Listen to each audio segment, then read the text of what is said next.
both on the list. Ardy and Fist, Ardy and Fist. You can be sure that we make the most piss. Streaming through history, covering mysteries as to why the whites are living in misery.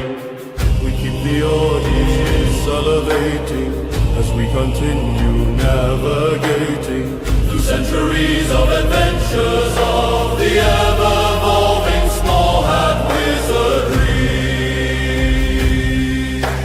Ardy and Fist, Ardy and Fist. Let us show you what you might have missed.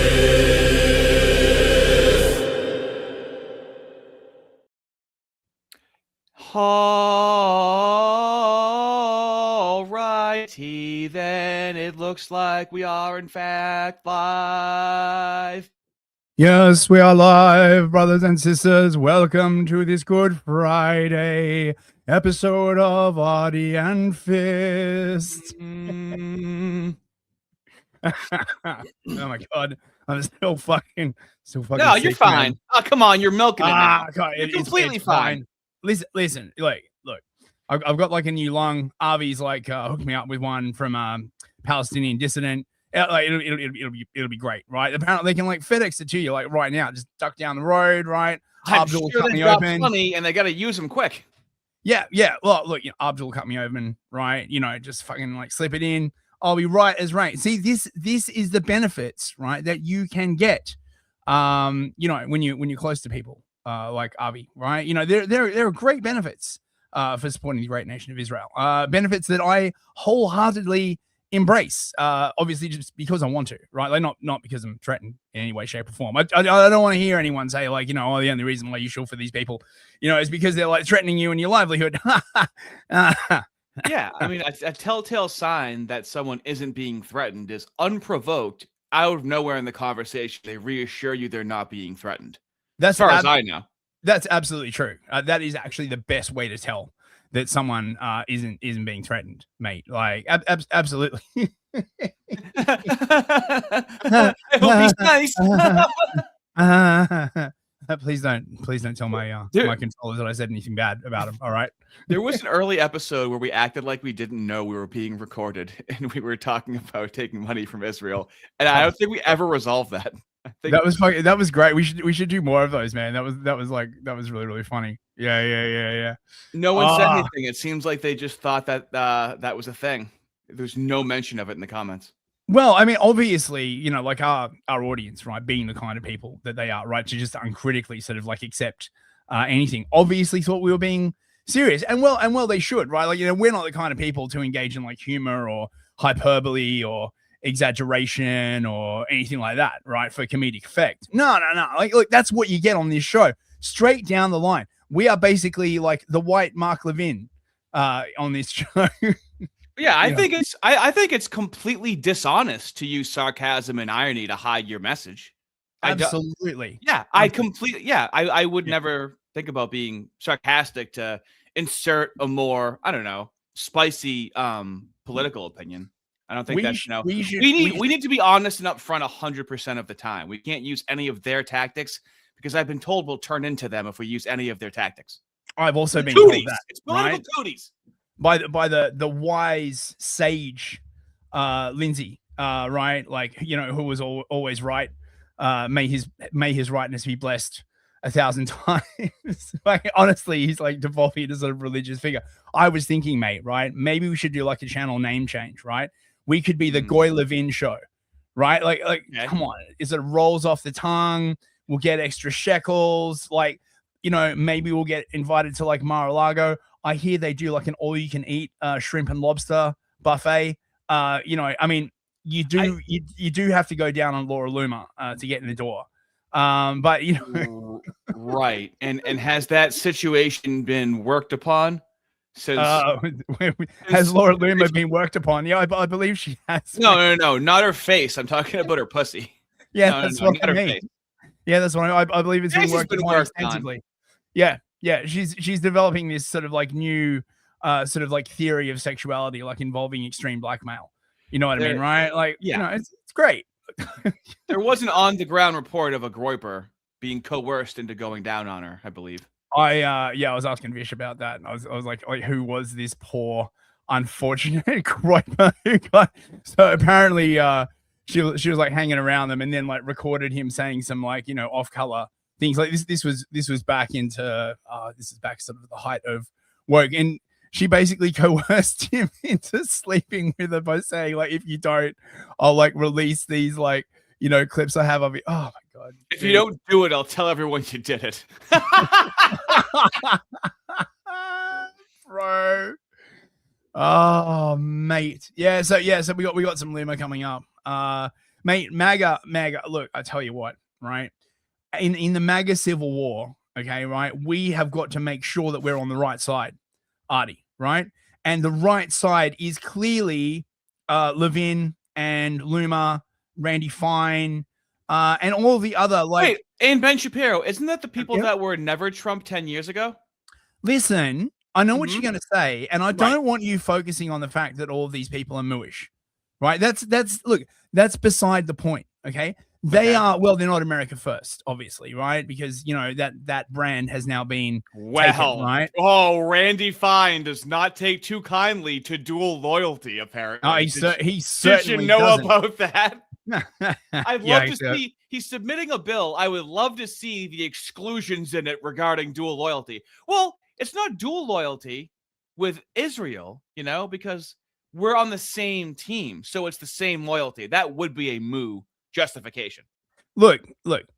Basically, as long as you don't have Israeli citizenship, dual citizenship, you can't be accused of having dual loyalty. All right. That would be very anti-citrus, and you're not allowed to do that. So, you know, it makes perfect sense to me, man. Right? Like, you know, you may have your entire top echelon of government completely composed of you know, mooish people, but as long as they're American citizens, right? I know, but I love how the moos just get out in front of something. That's like Laura Loomer saying that someone else got like plastic surgery done, and then they're like really harping on them about that, and it's like, oh, look. And then if I say it to you, it's just gonna be a no you. They love getting out in front of it. So so Dan Bilzerian's gonna be running for Congress. Randy Fine is getting in the way, and he's really good at doing that at grocery stores, standing at the line of the bank. This man's really, really talented at getting in the way of people doing things. And of course, he's gonna Randy Fine was called a fat moo by Dan Bilzerian. Okay, fellas? Right. Now, I mean, isn't that an accurate statement, though? No, that's a pejorative slur, even though it's completely descriptive. Okay? Right. Do you know how? Do you know how he does it? Oh, wait. Does he do that like magical mind reading thing that they're like really, really good at? Mind he's reading. Like, hold on. No. Mind reading, that's like cold reading, okay? That's like baby's first Kabbalah, okay? He's not. Okay, he's the knower. There's not reading; he just knows. He's never reading anything. He just knows before it's even in there. Okay. Wow. Turns out he knows what those words really mean when somebody else says them. So just like with the left, you know how like blacks on the left, well, they somehow know what it's like to be black and white because they've grown up in a white and you don't know what anything is like. It's the same thing when you're a goy.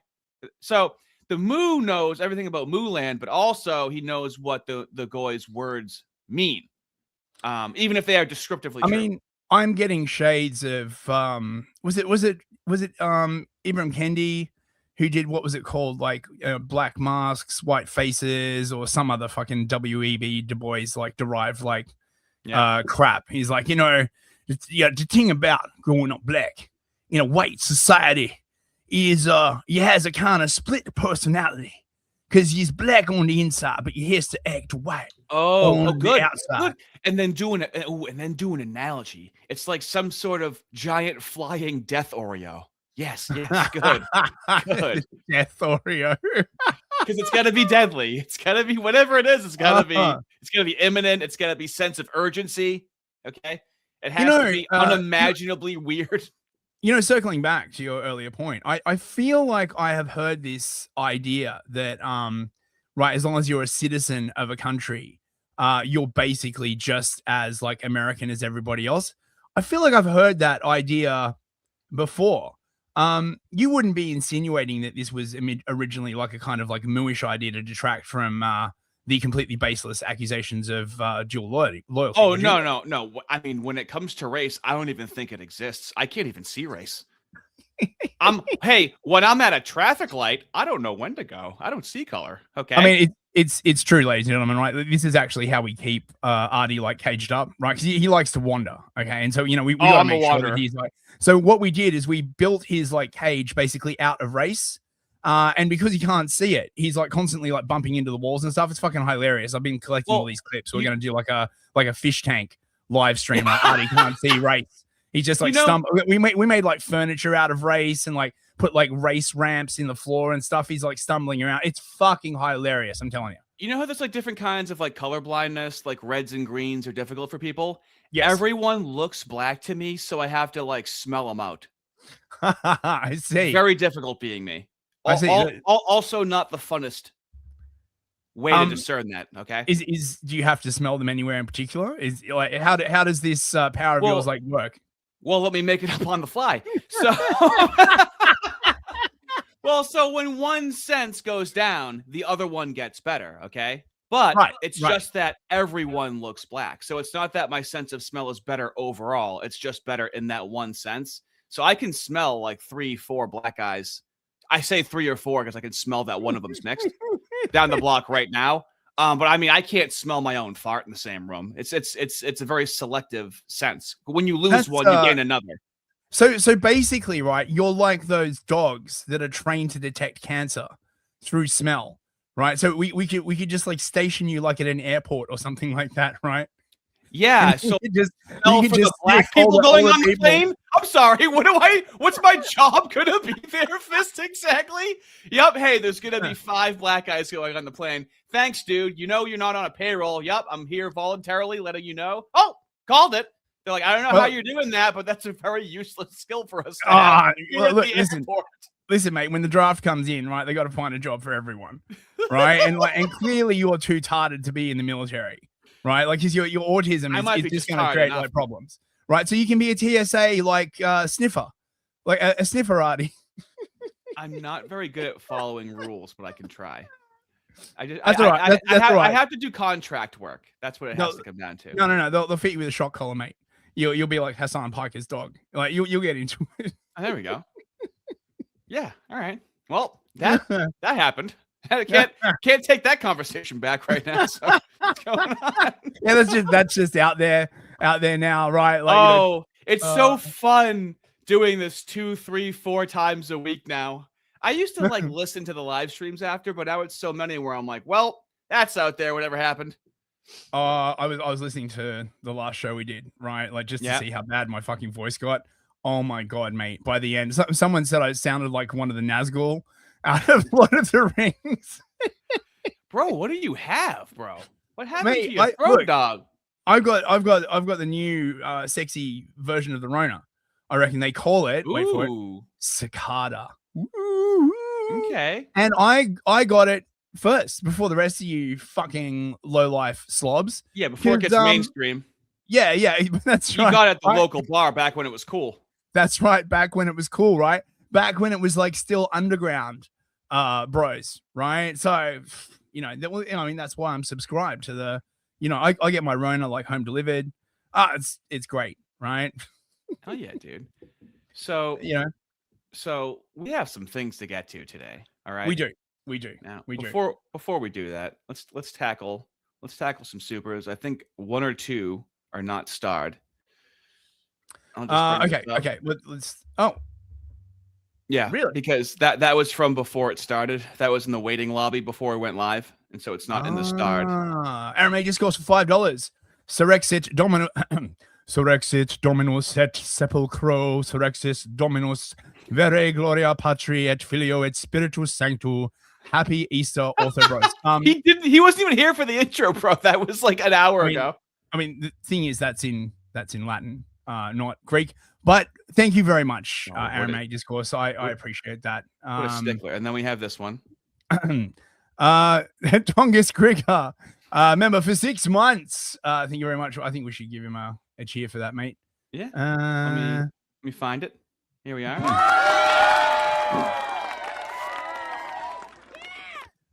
W title, Giga Godspeed. Oh, look, he's got the little cute little seals in his profile picture. Aw. Thanks very much, mate. And now the card ones. Oh my god, new jam for $50. My lord. Oh my Lanta. Mate, money printer go brrr. Thank you very much, Nuji. All right, ending my fast. A buttery kipper is when you collect Lindsey Graham's drippings in a kipper after informing him about a school. I can't say that. Now that the butter flows again, I need you to restart from before Lent so I can catch up on my backlog. Mate, that's not how Lent works. Look, it's, you can play it all on live stream. Thank you very, very much, mate. And just like that, fellas, it looks like officially we have a Chad the Chad. And now the Chad does what the Chad wants, and no one is stopping him because Chad does what Chad wants. Thank you very much, Nuji, who also has a very nuanced take on the race question as well. Okay, we're cooking something up in the background that's going to be very palatable to other people. Okay, the RQ, as it were. RQ, right? Isaac for $5. Thank you, mate. Hello, hello, Ardy and Fish. How are you? Happy Easter, for bros. Bring a great honor to Fremery. The move fears the samurai. God bless all for this second Easter. Thank you very, very much, Isaac. Not bad. Thank you so much. King Spectre for $5. It's like some kind of venomous garden hose. King Spectre, I'm gonna have some faces for you to possibly use for your new profile picture in the next segment. So I hope you're ready. Oh yeah, we'll many choices. Flavius Acanacious for hello there. I ate a bagel today. Now I have this weird urge to charge interest on a loan at 6.7 APR. 6.7 APR. You got to get higher than that. Look, give me a call. I'll set you up with my cousin Moshe Feinberg. He works in finance. I'm sure we can come to a suitable arrangement. What kind of schmear did you have on your bagel? It really is a shame that I hear 6.7% APR and I go, that's not bad. Yeah, I know, right? It's like the interest rate's been dog shit like since COVID. It's only mildly exploitative. What can you do? And Michael Allen, 4 months membership. We should give a cheer for that. Alrighty then. Yo, love you, Ardy. Aww. Oh, that's well, nice. That's awfully nice of you. Okay, super chats achieved. Shall we get into the slop then? Enough getting gay with me, okay? Let's be cool. Now, fellas, if this is true, okay? If this isn't AI, all right? Now, it's going to be a tough day for the white fellas, okay?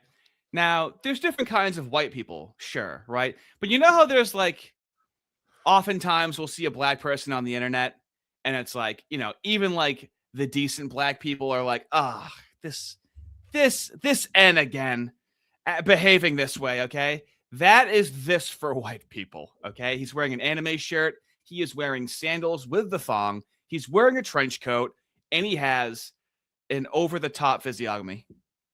Man, this is Is it real? I believe like a weebo chud, a chud weeb. Oh. Hi there. Can you open this door, please? For what? I just want to make sure that everything's okay. There seems to be something going on. What do you mean? I don't know. I just figured I'd check on something. I don't know what you want, man. Get out of my house. Open this fucking door. Now, the physics on him falling back can't be AI. Can we agree on that? I don't know, man. He fell back. He kicked the door too hard. It didn't, he's not used to using his body. He's in a mood right now. He's got the Spurg strength. But the way he falls backwards down those steps is very realistic. Open this fucking door. Where's your daughter, man? Where's your daughter, What are man? you talking about? Where's your daughter? Who's in there with you? Bro, if you don't Open this leave, fucking door. Open this door. I'm breaking it fucking down. You understand me? leave my Now there's in the chat right now, the fellows are like, some are like saying it's AI. I saw like the New York Post report on it. I'm still waiting. You know what? AI. In my personal headcanon, right?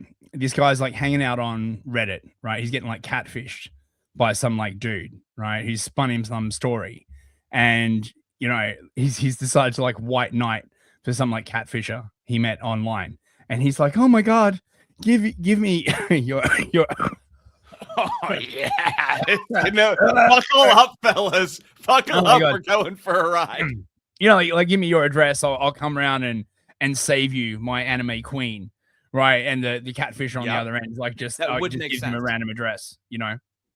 Okay, because yeah, other than what you've said, it makes no sense. But now it actually makes sense. house. You don't.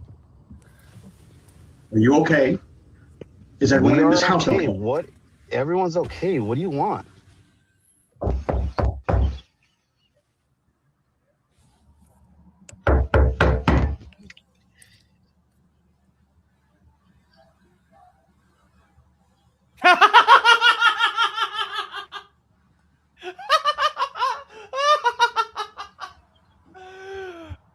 Oh no, he's locked in. Oh my god! I mean, tons of people are saying, "Oh, we should make this into a soy jack." It's a chud jack. I know, the right? Ignorance, the jack ignorance. I shouldn't have to do anything. That should already be done. Can you leave my house, please? Can you open the door, please? You have nothing to do with my house. Can you leave my house? You know what my name is? I don't know who you are. You don't belong in this neighborhood. That's for sure. This is my neighborhood, though.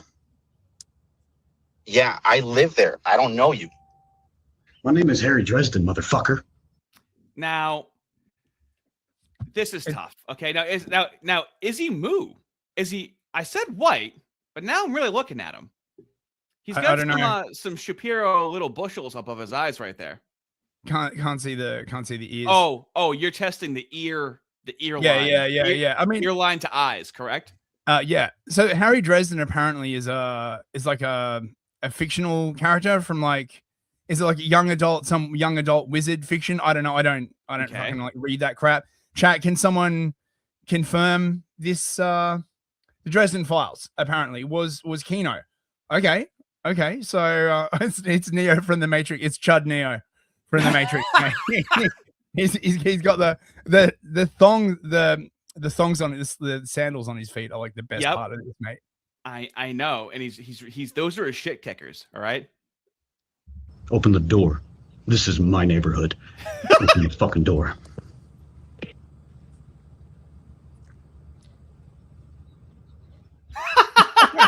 Now, or I will fucking end you. Do you understand me?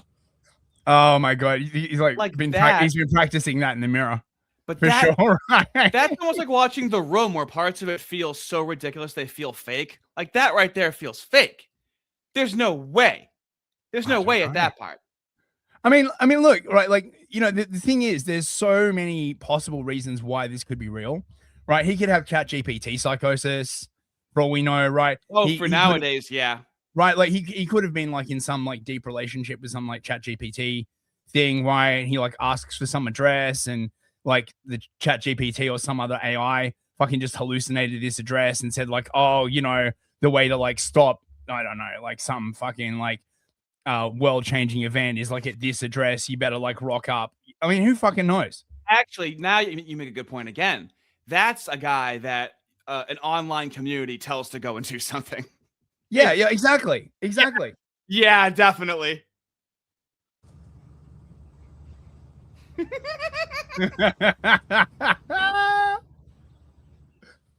This guy's gonna be memed like for 1,000 years. Like, oh my god, he's offered us so much.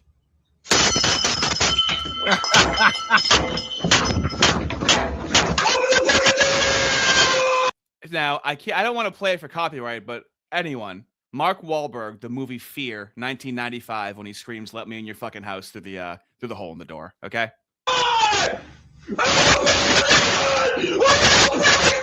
He's kind of like Fat Buster from Arrested Development. Oh, he does look like Buster from.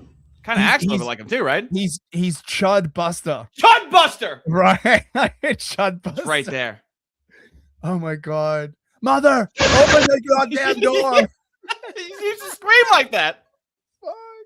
Understand me? No!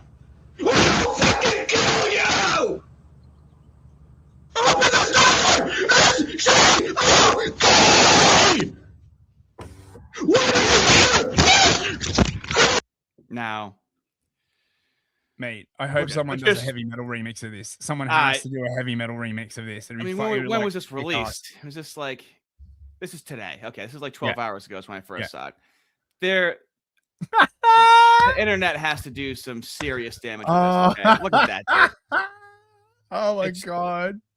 I need to know about him, who he is.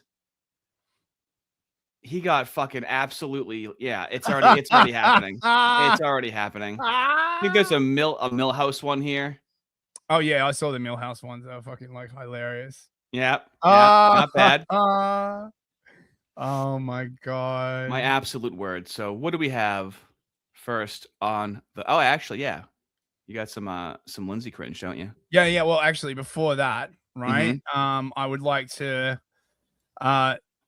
give a shout out to our LGBTQIA. No, you got to start it over. You forgot they, them, and brethren and sister. Nope, you didn't do it right. You got to. It's no. Shut up. I know where I'm going with this, right? Okay. It is a new acronym has been birthed. Oh yes. Right. And as part of the LGBTQIA plus P tradition, every time an acronym is extended, there is a celebration, right? So, and new strong password just dropped, bros. MMIWG to SLGBTQQIA plus. They missed the P. I feel like there should be a P in there somewhere, right? Anyway, missing. I know and we've been making fun of it for so long that we should at least know parts of the acronym. I know, right? Missing and murdered Indigenous women, girls, and two-spirit, lesbian, gay, bisexual, transgender, queer, questioning, intersex, and asexual. Missing. Yeah, because this is Canada, right? So you know how like in Canada, right, they've got their own like brand of moos that are basically trying to like exterminate the white population and take all their land by claiming that the white populations like did a heckin' wholesome chungus genocide on I'm familiar with them. Indians. Yeah, right. Well, this is them, right? Basically. What is the missing? Is there? How are so many missing? Well, they're missing. You wouldn't even know it, right? They're missing.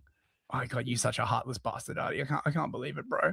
Well, where is your empathy and most importantly, money, right? for the, right. Shut up and give us money and preferably land and maybe veto power over your entire national government. I'm going to need all of those, or I'm not going to feel like I've been compensated, mate. Okay. Right. And if you don't want to do that, you're clearly a bigot. Right. So just go and sit and think about that. When the budget was released, I was shocked to find out that Prime Minister Carney is cutting $7 billion between Indigenous Services Canada and Crown Indigenous Relations. They provided $0 to deal with the ongoing genocide of MMIWG2SLGBTQIA+. Wow. That's the way she Top says of the it. dome. Oh my God. This is abhorrent. It sounds like a chore for her. Yeah. This is callous because the very Liberal government that has stripped organizations of life-sustaining funding has now promised life-sustaining funding. Liberal. You like how that's always used to invoke them? My life-sustaining Gibbs. What do you expect me to do? Get a fucking real job? committed $13 billion. $13 billion on military spending. Who is paying for it? Indigenous women across this country. Indigenous women, girls to us, LGBTQIA+. Almost forgot to finish it. Did you see that? Should have started all over. So I just want to point this out, right? Yes. What she's basically saying is that Canada spends 13 billion on its military, right? Its entire military, and they were spending 7 billion on whatever the fucking clown show this is. Like, fuck, dude. I don't think it's a clown show. I don't see why it's so hard for you to say MMIWGS. GS G2 SLGBTQQ IA plus. I don't see why that. It's almost like when, like, you know, we weren't saying Kamala right. We were calling her Kamala, and they were acting like that was like an intentional an aggression in the front that you're not saying like her name correctly. Wasn't it Kamala? Kamala. Yeah. Kamala. Yeah. Oh yeah. I mean, that's how she got to where she was. Look, you just call them the alphabet people, right? It's much easier to say, and it encompasses all of them. And then when they change the acronym, it's still the fucking alphabet people. But I mean, if one is LGBT, you could do LGBT, right? LGBT. That's right. What's this? Now it's just Quebecois. Quebecois. Us are not safe. In fact, rates of violence are increasing. And what is the Prime Minister doing? He is turning a blind eye on this violence. You know, the Prime Minister talks a lot about projects of national interest. What is in the national interest are the lives, safety, security, and dignity, not in the national interest of Indigenous women and girls too as LGBTQIA+.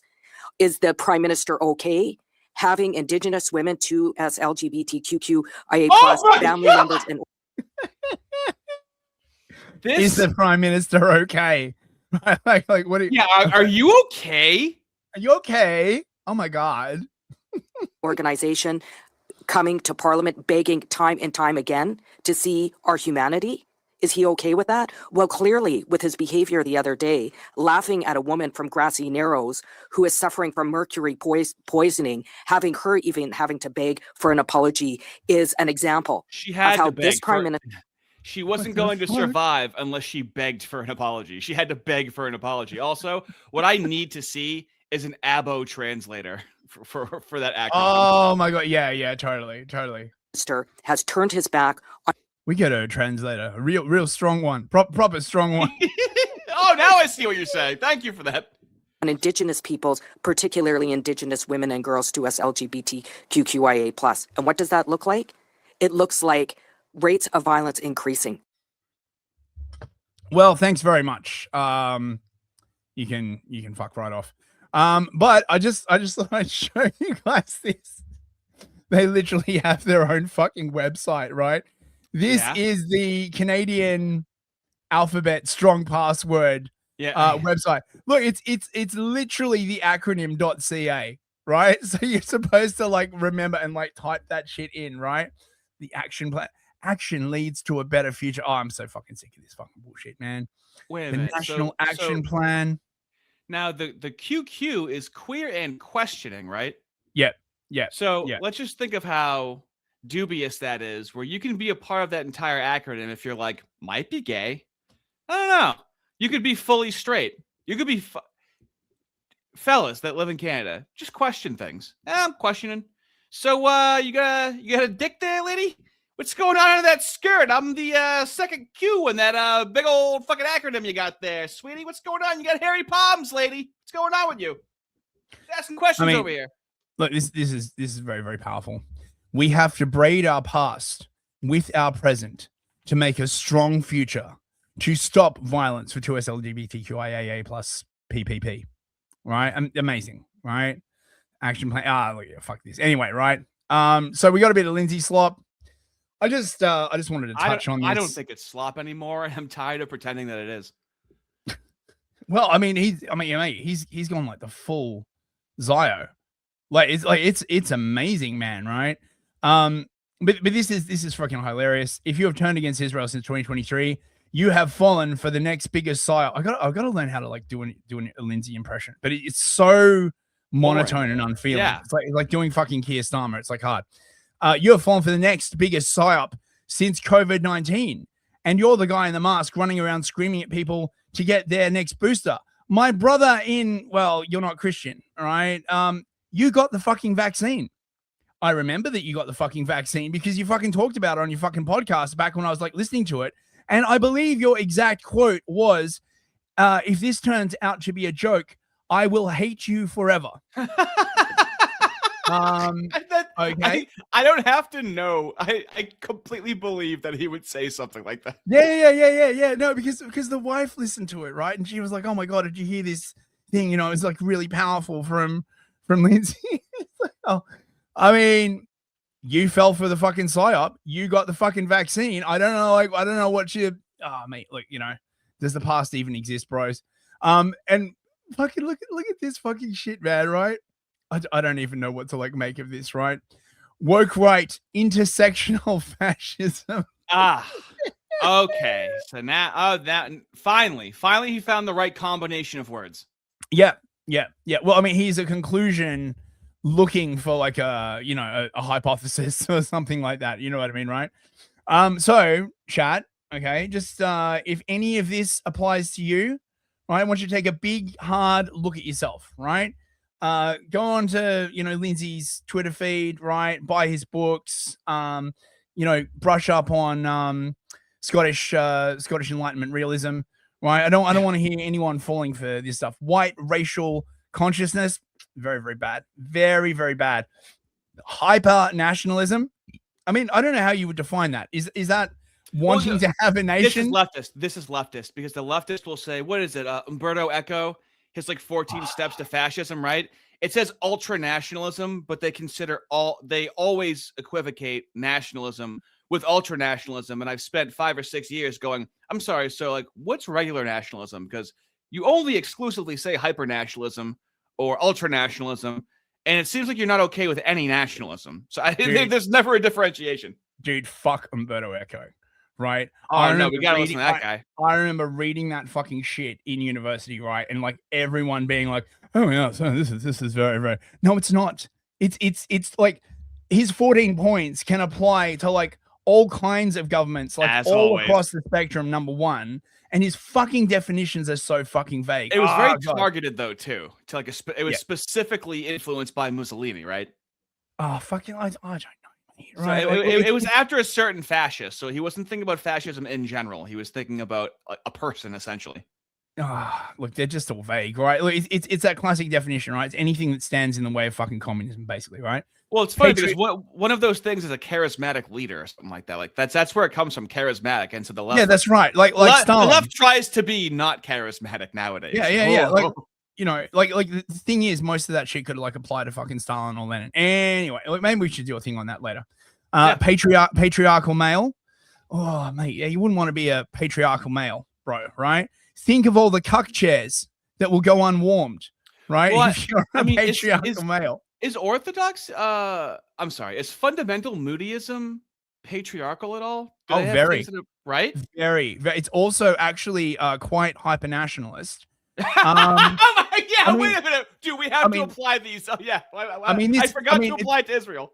I mean, are moos white, I guess, right? Because, if they are, as has been asserted many times, then, they have a racial consciousness. Gay, hostile, straight. Can some fella in the chat help me out with gay -hostile straight? So it's not gay hostile straight, it's gay hostile straight. So straights that are hostile. Okay. Straight people that are hostile to gays, which this is just like a super soft way of calling them homophobic, right? Yeah, basically, yeah. Politically Christian, okay, right? So again, right? We don't. I mean, Trump is essentially politically Christian, right? He's not an no. That's different. He's on their side, right? So that's that's fine. That kind of political Christianity, right? Look, it says it in the next one, anti-moo, right? So if you're Christian, right, and you do not love the nation of Israel enough, then that's what it means. You know what I mean? Wait a minute. Wait a minute. So same energy, opposite direction. So what, the opposite of politically Christian? What, the woke left are real Christians? What do you mean same energy, opposite direction? They're okay, I guess they praise gays, and I guess they have feminine females, and I guess they have no nationalism. Really, the politically Christian one doesn't make sense at all. No, look, Ben Boyce was right. It's because he's a math nerd. and he really thinks that like there is like a solve like politics is a solvable equation. It's not, right? This is why, right? Politics chads stay winning. No, right? It's like math. It's like all you engineering and math chads are like, politics is a soft science. Yeah, well, without it, you wouldn't have fucking your math or your engineering or your research grants or any of the places to like do it, right? And right, politics may be a soft science, but that's why you got to be nimble because there is no solution. Like it's contextual, right? Like it changes. Yeah, what is it? There's no solutions, only trade-offs. Like nothing is perfect, and when you try to make it perfect, you end up like the left, right? Yep. However, bros, don't despair. If a symposium. Oh, the ever-expanding emporium of Semitic. The ever-expanding symposium of the small hat wizardry. Oh, mate, I love this photo as well. Right? Wait a minute. I'm sorry. I'm reading this for the first time. Confronting the third era of Mu hatred. We are in the third era. So now they have 3 distinct eras. I don't think we noticed that. Interesting. So obviously the second era would be World War II, right? Obviously, right? Yeah. So when would the first era be? Are they talking about the original, right? Are they talking about? I bet they're talking about European Christianity, or are they going further back and talking about the Romans? Well, you have to think of it through the eyes of the Moos because that's who's creating the narrative. So it would probably the Romans, right? They're really salty. They're most salty about that, right? Right, but where is the political utility in bringing up the Romans, right? Like, how's that going to help bash the whites? You see what I'm saying, right? So you've got to look at this in terms of political utility. So my bet is that when they're talking about the first era, they're probably talking about like Europe, or unless right they have the second era is like everything in Europe that led up to World War II. Right, it's not the incident itself. Right, what they're talking about is they can feel an energy in the air. You know, like how women's cycles start to match because of the lunar cycle. Right. You know, they just feel something. It's matrilineal after all. That's right. They feel a trembling in their kippas. Right, like that's the actual purpose of it. It's like a special sort of radar dish that amplify. They all just start vibrating in unison. Yeah, that's right. And by the way, if you're curious about some of those aspects of European history, you can check out my channel and watch Fistory, where I talk about the sort of like Moorish history in Britain and the Disputation of Paris and various other like parts of quite interesting history, sort of like confrontation between the Moos and the Gentiles. Ooh, check it out. Yeah. I just had to slip in a plug. This photo, he's trying to do the Mark Levin face. But it just, I don't know, mate. It doesn't quite work. He went from people inviting him to speak, as we've covered. He got canceled because they stopped inviting him, and he sounded like he was going to cry. And then he does conferences by himself, essentially, him and Michael O'Fallon, that no one goes to, that 30 people go to. But now it's big boy stuff. All of his big boy stuff. The only people that want to talk to him are the Moos. Even people in the United States don't really have him anywhere to talk. Even people that like are on his side. He really has to go out of the country for anyone to listen to him speak publicly. Yeah, because he's in Canada, right? Like, in Toronto. Oh, mate, it's gonna be a great time. So now that he's hanging with Mark Levin, and they're essentially just an elite sort of talking to themselves, essentially, right? They've sort of like lifted off. They don't need no Republican base. They seriously seem to think that just the old Christian Zionist boomers, like they can make a movement. I don't think so, bro. So the woke Reich podcast class. Class. Doesn't that just feel very lefty to assign people to classes so then you can categorize them? Feels I don't know. To me. I feel seen. I feel acknowledged. I mean, we are part of the podcast class. We're a class of people. A class of people must no longer be referred to as woke right. Oh, so wait. So they're retiring woke right because it didn't work. Interesting. Oh, the right's conservative. Right. They're not right. Okay. So according to Levin, it's gone out. We will now be retiring woke right as a term because it didn't have the intended effect. So the podcast class is going to be the next attempt. They are not conservatives. They have nothing to do with conservatism of any kind. They're not Republican either. And they're not MAGA. Well, then what the fuck are they? They, them. Yep. I love it. Yep. I could just, I do this all the time where I just replace one of the words with moo, and then that's their exact sentence. And it's like, oh, it works for you guys. That's incredible. Fuentes, of course, coming in hot. We are America first. You, the Republicans, and MAGA are Israel first.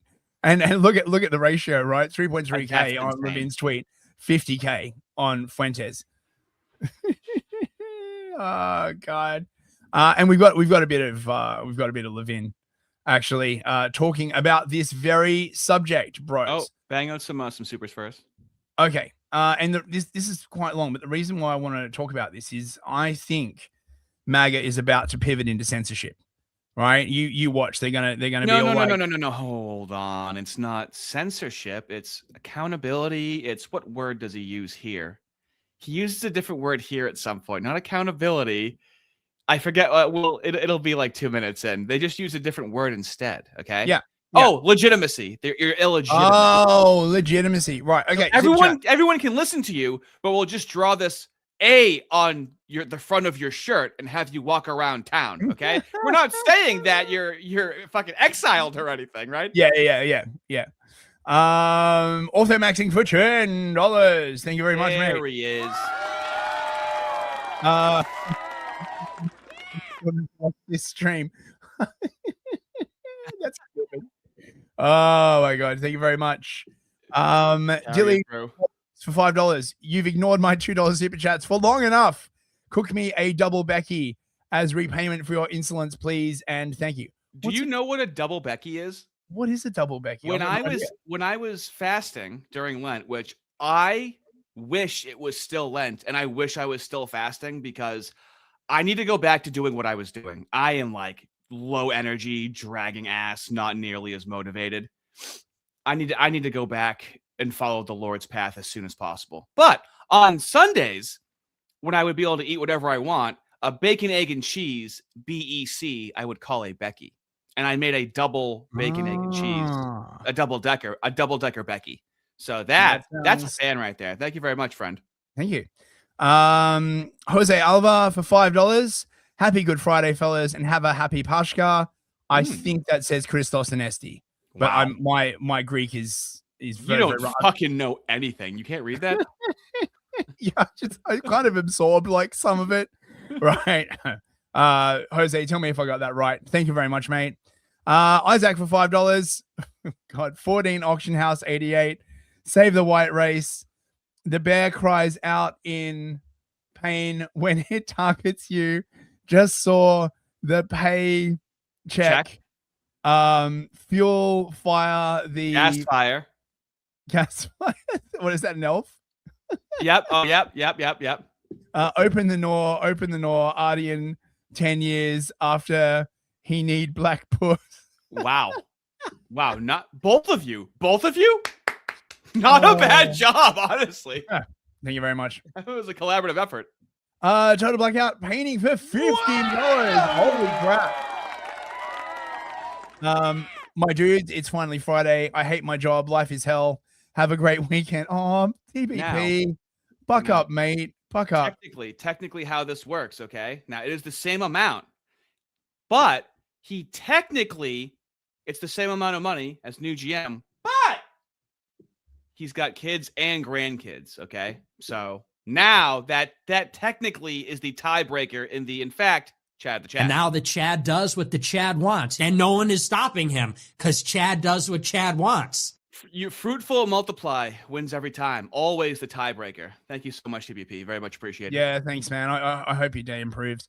CSI for $5. I'm gonna need a noise warning next time. Also, I'm late. Please restart the stream, mate. Wow, mate. We can't. That dude, right? He's like at both of our doors at the moment, saying if we restart the stream, right, he's gonna kick in our ring cameras. So yeah, you were him, and I'm listening to that guy. Okay.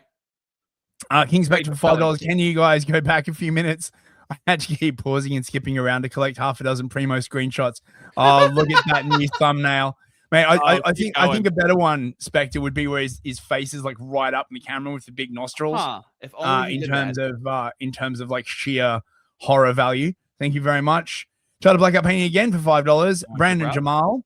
Now you're a single mom singer. Always calls them the labiquitas. Labiquitas? I'm always down for a new word. Labiquitas.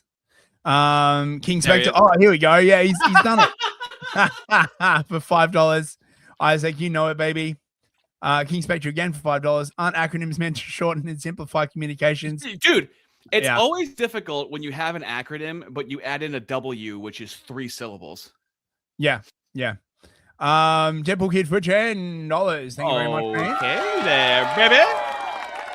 I'll read this one. Yo, Ardy. DPK, $10. I'll read it. Okay. Yo, Ardy, missed your last stream, but keep it up and stand your ground. Just remember, some Puritans always lack a strong chin. Also, remember the meme, for every racist sees their XGF. Thank you for the support, DPK. I feel like I'm still racist enough against black people, you know?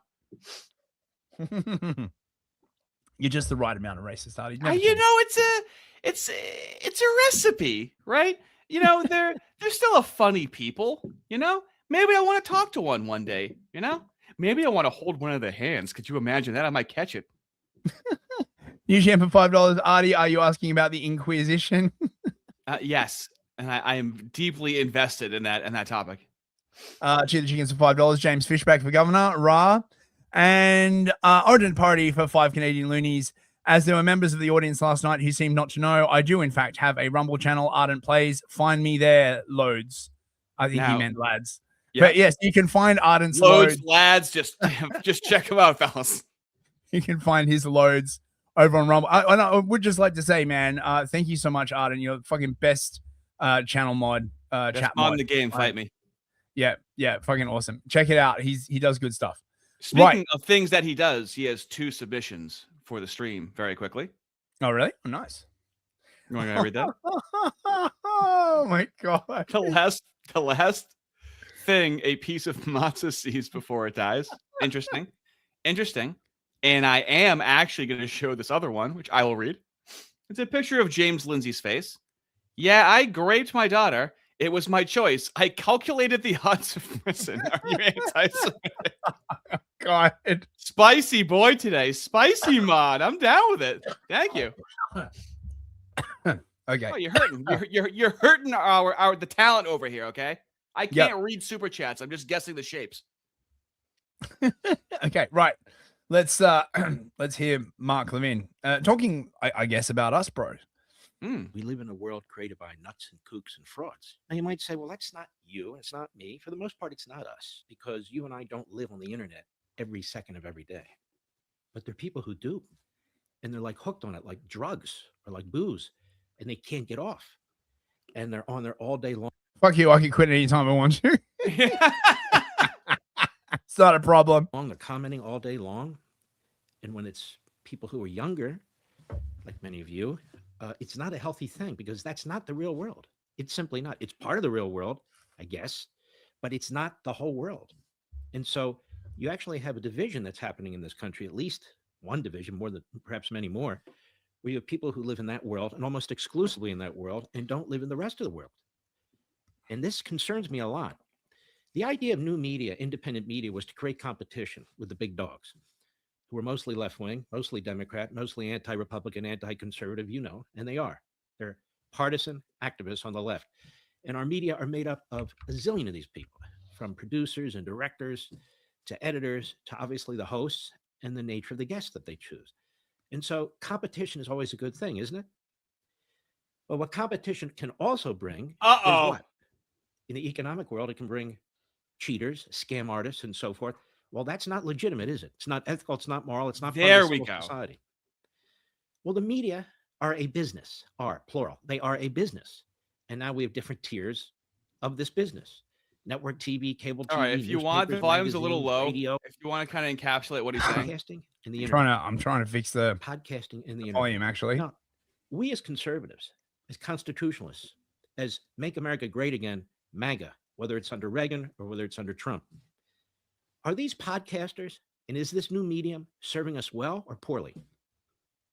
Well, obviously there are some hosts who are fantastic, and they're serious about having substantive discussions about what's going on in the country, domestically and in foreign policy. I mean, we're in the middle of a war. That seems to me very freedom relevant. of speech. You know, they're As allowed to well talk as about that. The 250th anniversary, using our platforms to teach, to learn, to educate, to be educated about our history.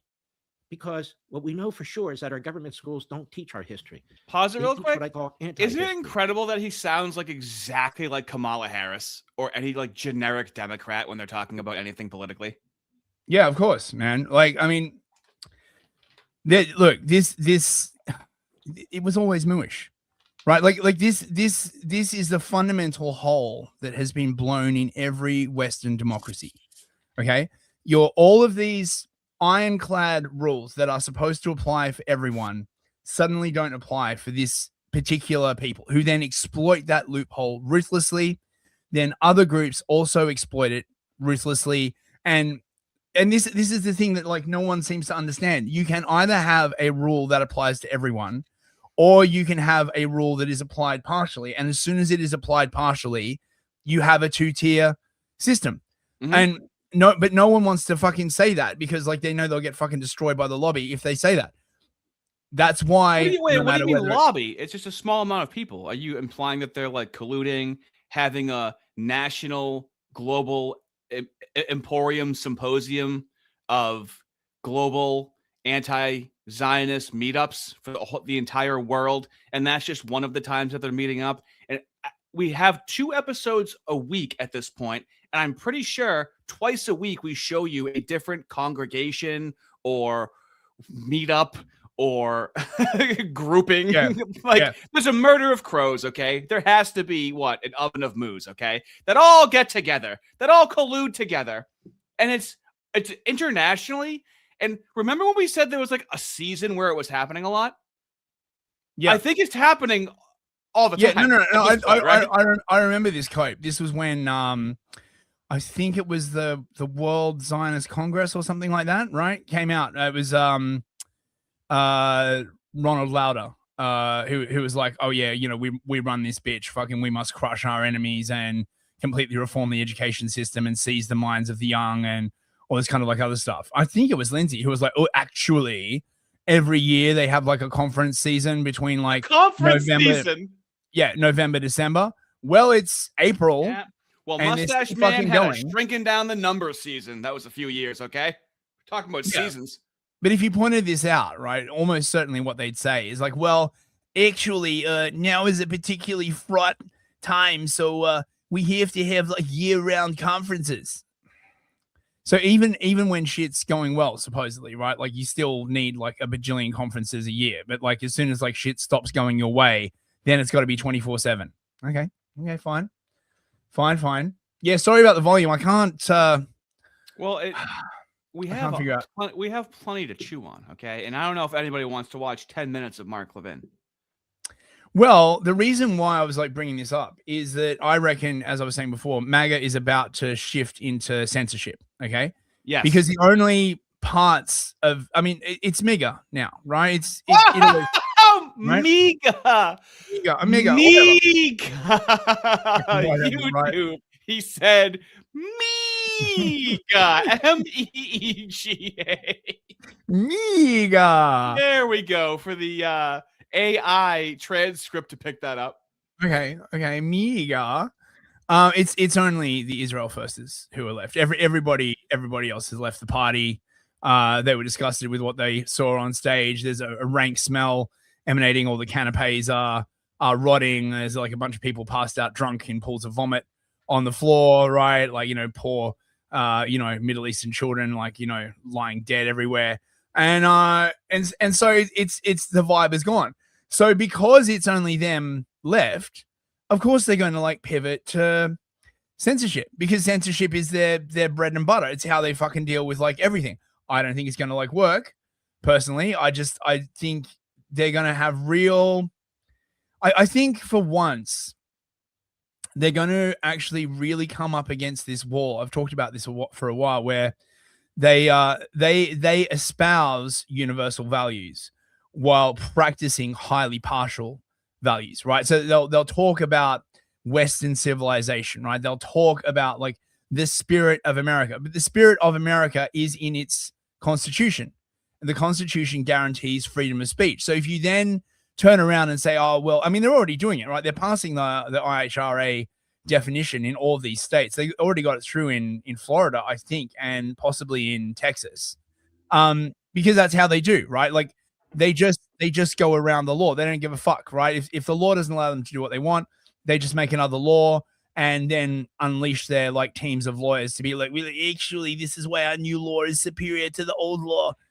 And when you say they're teams of lawyers, like we're talking about like commies, the National Lawyers Guild from the 20s, like Communist Front organizations, like the NAACP, all of these minority, quote unquote, minority led organizations are all historically trained by the Moos.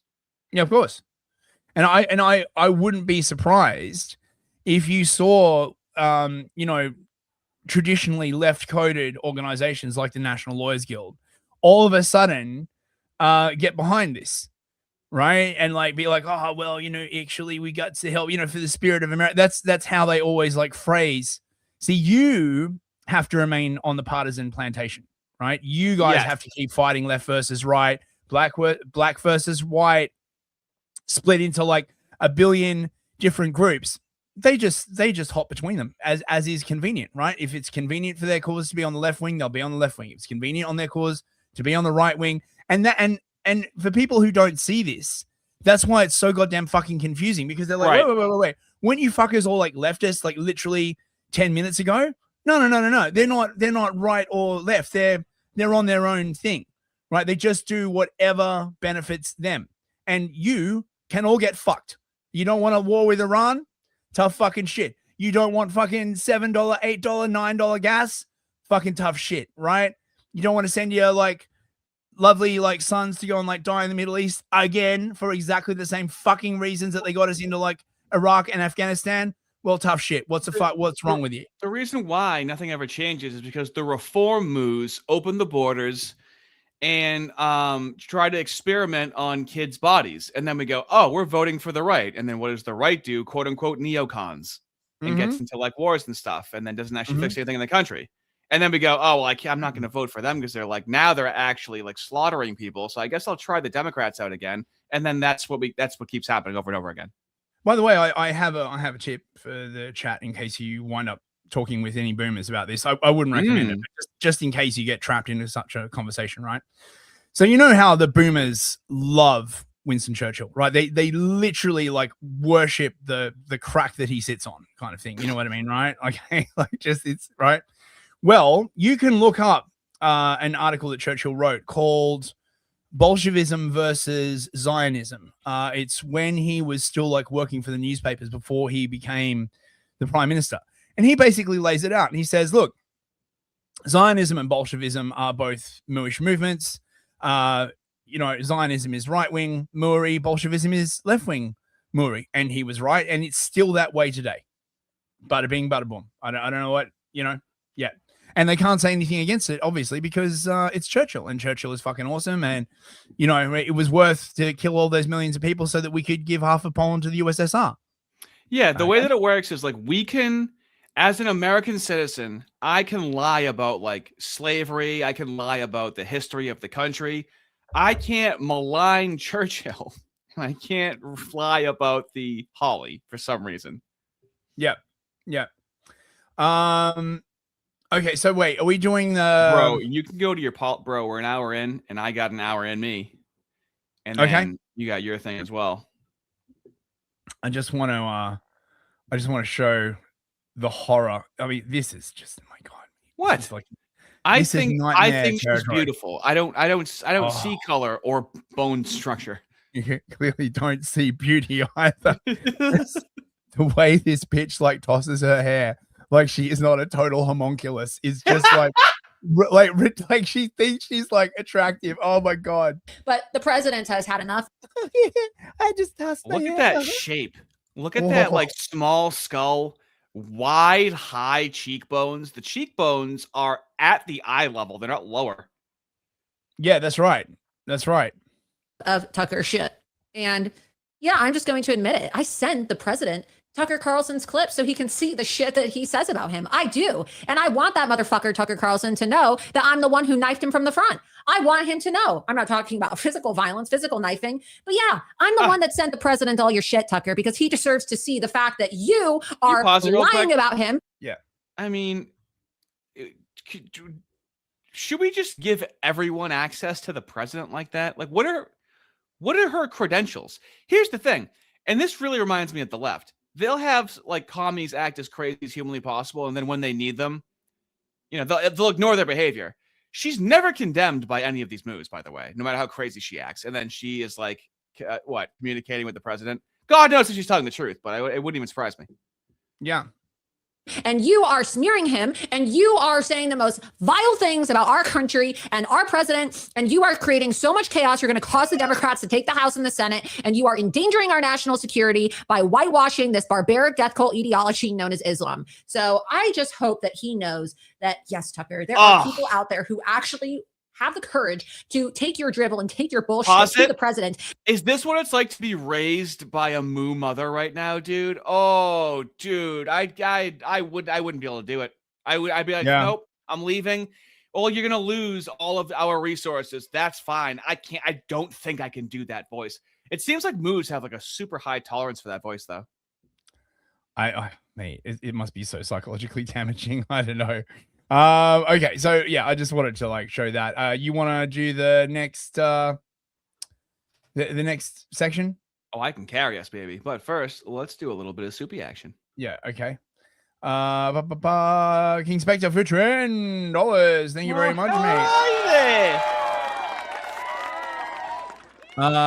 I find the move's tendency to goalpost shift in real time to be fascinating. It's not the real world. Well, it's part of it. It's not the whole world. A lot to think about. Yeah. In real time. It's as if they don't even realize they're doing it. It's just happening as it's coming out of their mouth. They just know the end point that they need, and then they'll fill in the middle with whatever they need. Yeah, I think that's basically what it is. It's just, just to like fucking get to a destination. Total Blackout Painting for $20. Holy crap. Thank you. Super easy to tell what the America First position is. It's the opposite of what Levin and the neocons are advocating for. Yeah, well, precisely. Precisely. It seems to be a pretty clear parallel chain of command. Yeah. Well, they do like to do that. Parallel structures. They're big on that. You know what I mean? Well, for some reason, Mark Levin and James Lindsay and all these people, just wake up and agree with each other 100%. Yeah, without any coordination at all. Yep. Radio Guy, member for 4 months. Very nice. Thank you, bruv. Love you guys and what you do. No offense. That's all right. Oh. We're not offended. Thank you very much. Chad's so cuddly today. Excuse me. Yeah. Come on, I can't read these. You have to do it for no good reason. Come on, I'm waiting over here. Author Maxing for $5. This is my last $5. I was going to use it to subscribe to James Lindsay's stepdaughter's OnlyFans, but since it's still Lent, you guys can have it. Dude, the Ortho Bros. No religious fellas lay down the funnies like the Ortho Bros. It's unbelievable. A year ago, I had no idea. I looked into James's stepdaughter, but she's a civilian. So everyone thought that you were going to say her OnlyFans right now, right? No. Everyone thought you were going to say that. No, just on Twitter, but she's a civilian, and it feels creepy at a certain point because she wants privacy, right? Well, no, but she's a civilian, right? She's not political in any way, shape, or form, right? It's not fair. Yeah, I hate it when Lindsay is a part of the meme war. He's been enlisted in the meme war, right? So he's not a civilian. Yeah, no, I don't want, don't target civilians. I think that's like very, very, what am I, fucking Netanyahu? Oh, you deserve, fucking hell. You deserve what you tolerate for $5. Absolute Neanderthalist. Yeah, she's really rocking that physiognomy, mate. Like, look how low those ears are, man. That's fucking a mask. Crazy. That's a mask in a movie. I mean, it really is the Jigsaw mask. I feel almost just cheap showing the Jigsaw mask at this point. King Spectre. I think that freeze frame would also be a good. You only have so many profiles. Oh my god. And King Spectre, of course, for $5. The hand that begs is the hand that harms. Very nice. Right. Super chat's accomplished. It's time for you to take over. One more from Rumby Baby. Hold on. I got to do a different way because we're doing a little haggard over here. We got Bean Warrior, $5. Ardy, you're my favorite greasy meatball wop. I'd say all that Dominican gabagool you ate a funny little picture you ate is breaking your mother's heart. She's too busy getting a marinara from a jar. Wow. Really, really laying in to my 100% European genetics there. Very nice. Sorry. Now, fellas, I don't know if you know this, okay? But now we've joked about this, Fist, that it's different when it's Israel. You've made the joke already on the stream, okay? Yeah. What if I told you that it's 100% the real argument that you're going to be hearing today? Well, would you believe me?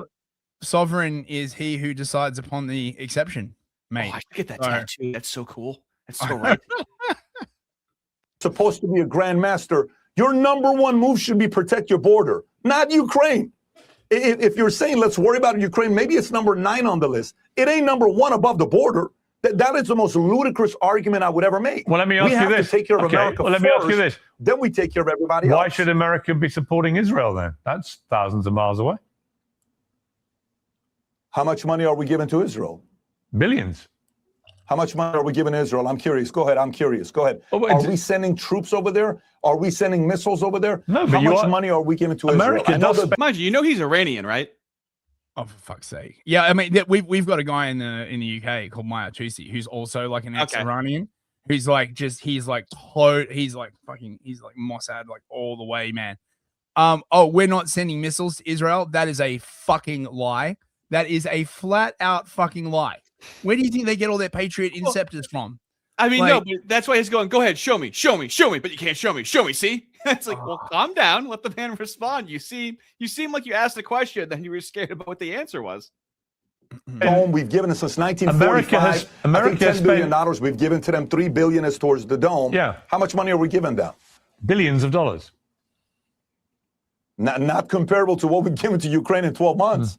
24 months? No way. Not even close. Isn't the principle the same? You're doing it to help them defend themselves. No, it's not. The part with Israel is slightly different because it's both strategic, because there's only one country in Israel that has historically always been pro-America and has been an ally in the Middle East, and that's Israel. Iran's not been the case since the Shah, right? Saudi Arabia. Different for Israel, okay? Uh-huh. Noticing a theme here. Now, I did like Will Chamberlain over here. I did like him. But the dividing issue, honestly, I understand the J-spurging now. You go, I need to understand. What's your idea on the moves in Israel? That is the litmus test.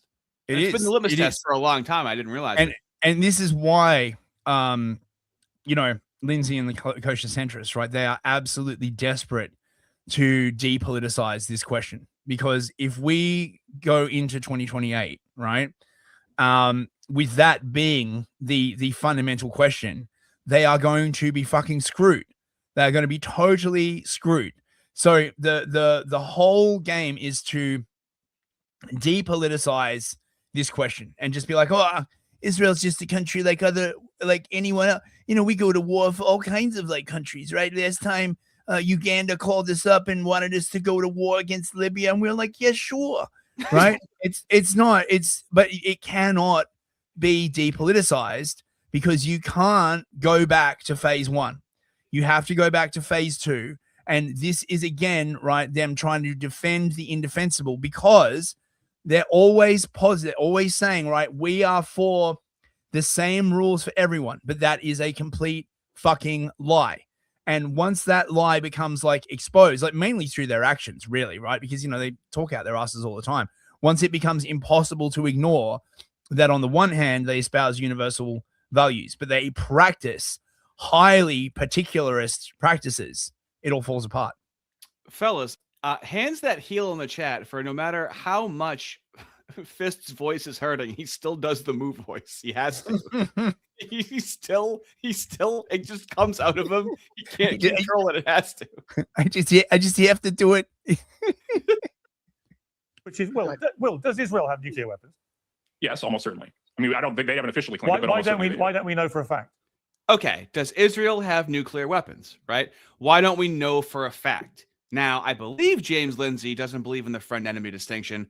And so if you have rules, right, you would want to apply them universally.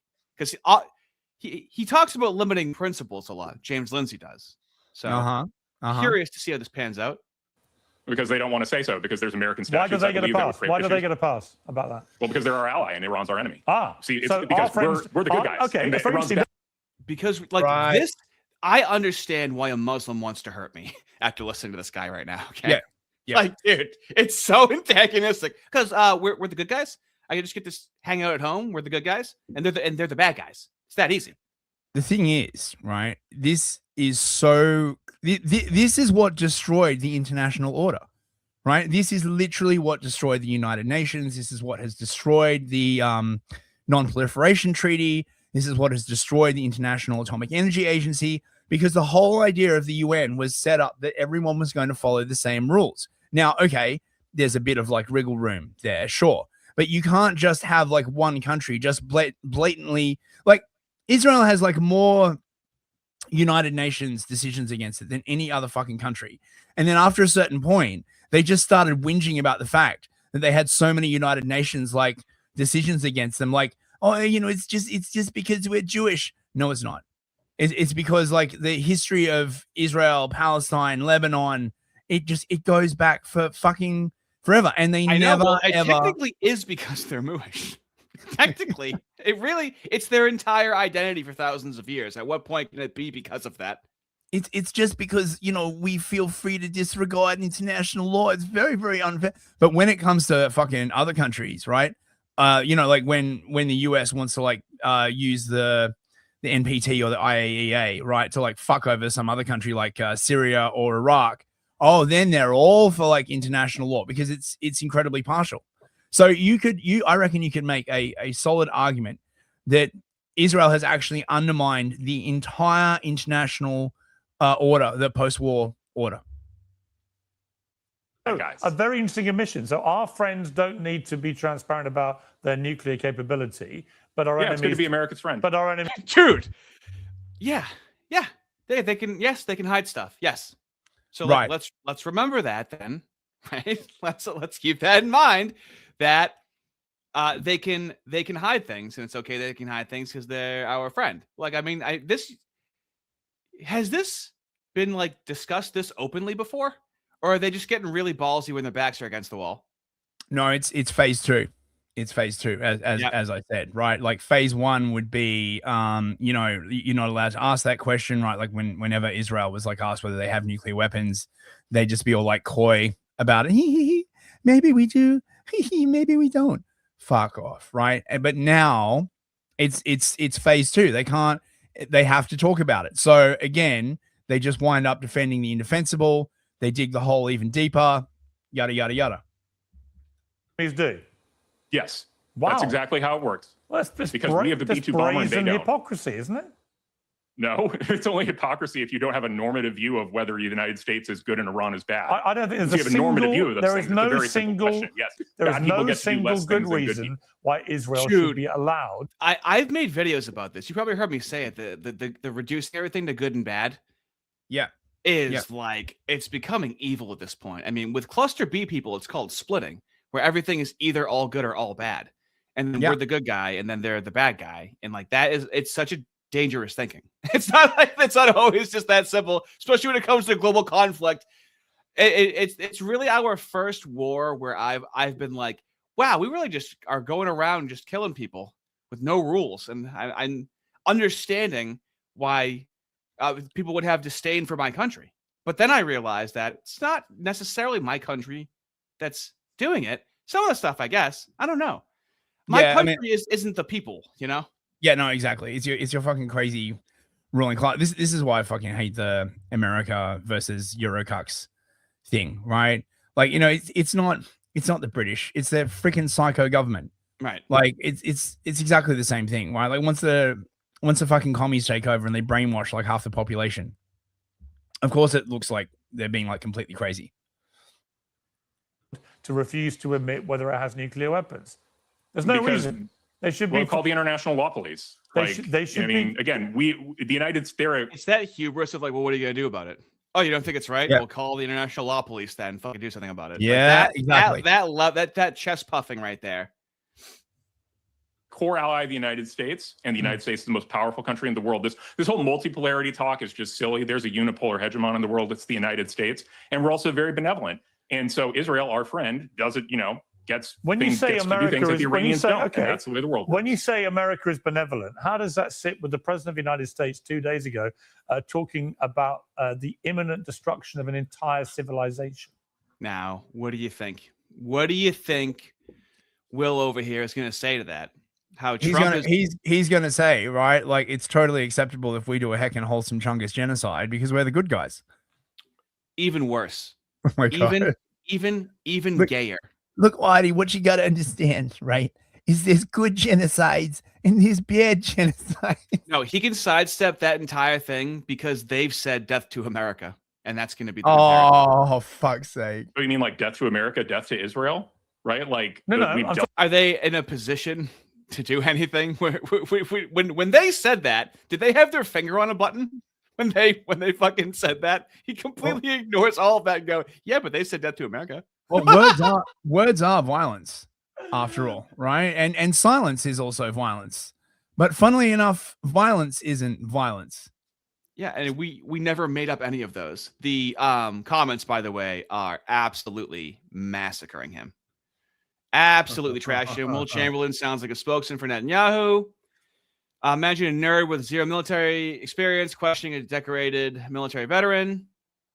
They call him Glasses Guy. Glasses Guy is dumb. He just got I mean, their optics are terrible. You can see in actual feedback, in actual real human comments. So Joe Kent has been on, excuse me, on the podcast circuit recently. He was on the Duran, and he's making a very, very good accounting of himself. Actually, just while we're on this, can I play that Pollard clip? Mm-hmm. This is like freaking crazy. I was gonna save this until I got to the war thing, but I just want to point out, right, that this whole partialism, I guess you'd call it, right, like taking advantage of universalist societies with strict partialism is it's baked in. This is Jonathan Pollard, who was an Israeli spy. He got like busted spying for the Israelis. He was in like prison for ages. And he's now going around on like a bunch of podcasts just saying this. What did they want me to do?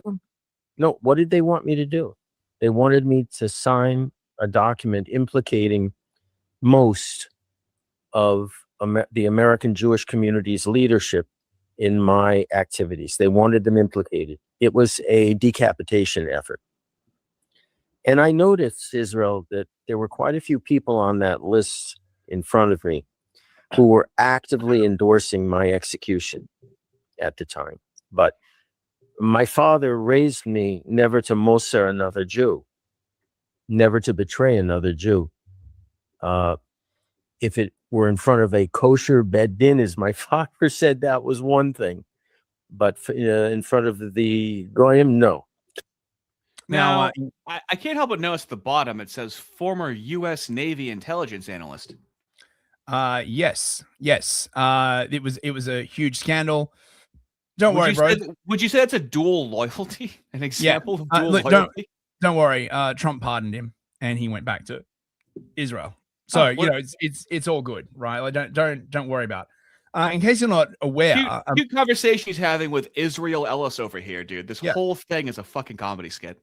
So a Moser, pretty sure that's Yiddish, is a moo that betrays another moo to the Gentiles, particularly in front of a Gentile court.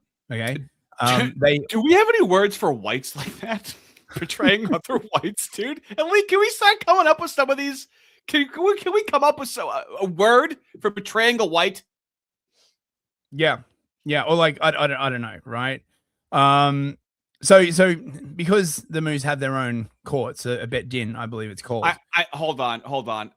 I just said, can we come up with a word for betraying another white? And Arden goes miscegenator, dude. There's nothing I can do about that. You got fucking race trade. There's nothing I can do about that. All right, go ahead. So yeah, because they have their own courts, right? They believe that they should be like tried only by other Moos, because the Gentiles wouldn't understand their complex laws and so again, they all the people in the West are always banging on about Sharia law and them having their own courts. These guys had it first. They had it first, and and there's like a whole thing. You never betray a Moo to a Gentile, and you never like tell the Gentiles where a Moo has like stashed their money. Very, very important. All of this like kind of stuff. It's called being a Moser. So there you go. There's a bit of trivia. And then if you ever raise that concept to them, like, I don't know what you're talking about. I've never heard of that. It was like when Sitch on Adam and Sitch is like, I've never heard of world mooery. So yeah, it's a stupid argument. I don't know what that is. So we going on to TMZ now? Now we can. So Dan Bilzerian is running for Congress, and he called Randy Fine a fat moo. Now, they only clipped a short portion of the conversation. The entire conversation, I think, is pretty entertaining. Now, remove the children from the room. You're going to hear fat moo said a lot, okay? This isn't going to be for all audiences. I know most of our shows are. But that's going to be repeated so many times that it might not even sound like a phrase anymore. Why you've pivoted here and decided to run? I just don't feel like anybody in government is doing what is in the best interest of Americans. And I feel like they are doing what is in the best interest of themselves. And you see that with Trump. I feel like every decision that Trump makes is based on what is best for him and his ego. So you were somewhat vocally a supporter of President Trump in the past. When did that change? Well, I think when he lied about every single thing that he said that he was running for, right? Like, this is not America first. It's been Israel first. And he just has broken promise after promise. And that to me is really the crux of the issue. Like, my friend group, if you lie one time, your word is gone. It's shot. Nobody trusts you. And I've watched Trump lie to us over and over and over again. I mean, what did this idiot tell us? He said that we had already won the war. He told us that we had complete air superiority, that we could just fly anywhere we wanted. What did they do? They shot 3 of our planes down. Everything about this war has been a complete failure. And then he completely capitulated and accepted every single one of Iran's terms. I mean, he is going to allow them to have full control of the Strait of Hormuz. Not that he had a choice, but he's lifting all sanctions. We're paying them reparations. He's lifting all sanctions from anybody that was supporting. Now, I know for a fact that Dan Bilzerian will say things that are not necessarily true. I can't fact check what he said. I don't. Yeah, it's bullshit. It's bullshit. Right. So I'll be covering this on the back end. Ooh. But look, all of this is bullshit. Iran has like a series of demands. The US has a series of demands. They are negotiating in Islamabad at the moment. I fully expect all the Iranian negotiators to get killed, quite frankly, right? Like, based on what the fuck's been going on recently. They just did it. They just Trump like retweeted the Iranian demands just to get the ceasefire in place. What I'm saying is it's too early to like call any of this shit. The negotiations haven't even properly begun yet. So just FYI. Mm-hmm. Supporting Iran. We have to remove all troops from the area. And I mean, if you look at the 10 points, it's everything that Iran wanted. Well, I mean, all that is being negotiated still, but they're allowed to enrich uranium, and they don't have to allow nuclear inspections now. So what did we accomplish? I will say, I think it's hard to argue with a single point you just made. I think a lot of people, frankly, myself included, agree with you on that. There's another. What Mr. Steen over here, Mr. CEO with his little black pet, what he loves to do, okay, is he always acts moderate, okay? And he is just waiting. He's such a normie looking, but very SJW, very reform moo kind of guy. Oh, but it's TMZ. This is just legal porn that you can show everywhere. TMZ. Well, yeah.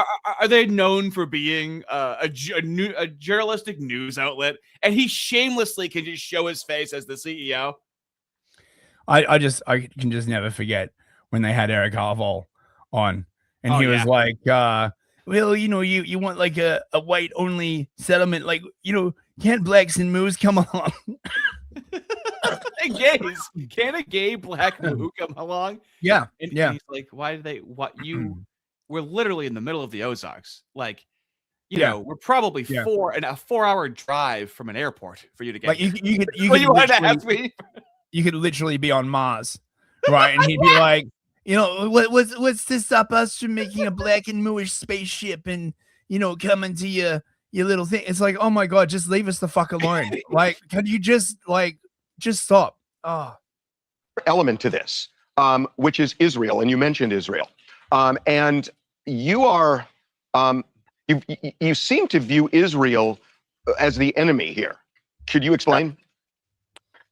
Well, I mean, they're a terrorist nation. They were founded by terrorists, and they've been committing terrorism. Now, Dan Bilzerian, I would say, is a really intelligent Jake Shields, which still makes him technically retarded. Okay.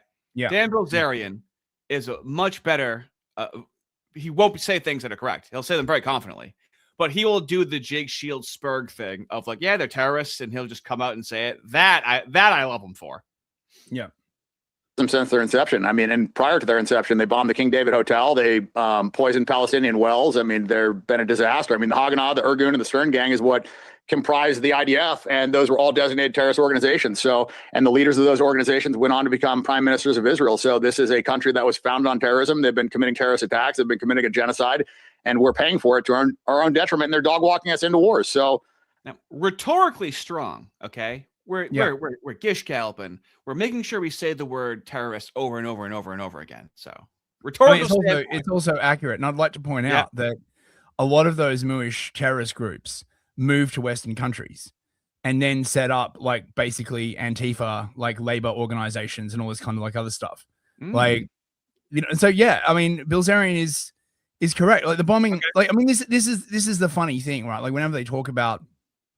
So the current talking point on Iran is, they bombed, chat, someone will remember. I think it was like an airbase in like 1980 something, right? Really, really, really long time ago. So therefore, every single Iranian is a terrorist. Well, if you apply that same logic, right, to all of the like terrorism that was committed by the Israelis, around the sort of formation of the state of Israel and earlier, I mean, he's right about the well poisoning thing, by the way, right? Like that totally happened. Operation. Oh my God, what was it? Chat will probably know. Yeah, it's a thing. Yeah, I don't know how you could ever view them as an ally. They've attacked U.S. warships. I mean, I don't know if you're aware of the different false flag attacks that they've committed, but it's been numerous. The Levin affair. I mean, they bombed U.S. cinemas and British cinemas and libraries, trying to blame that on the Muslim Brotherhood. So, Dan, I'm sorry, I just wanted, because I know that some of the things you're talking about, and those are theories that are. I love it every time. So no matter what he says, no matter how true it is, at the end you go, listen, we don't have time to cover everything, but we do have time for me to malign what you said and have you not respond. Right. So like the Levin affair, like that didn't really happen. Yeah, it did happen. And one of the things you got to understand is this was sort of around the period, I believe, when JFK was, not 100% on board with him, like having nuclear weapons. And we all know what happened to him. He retired comfortably.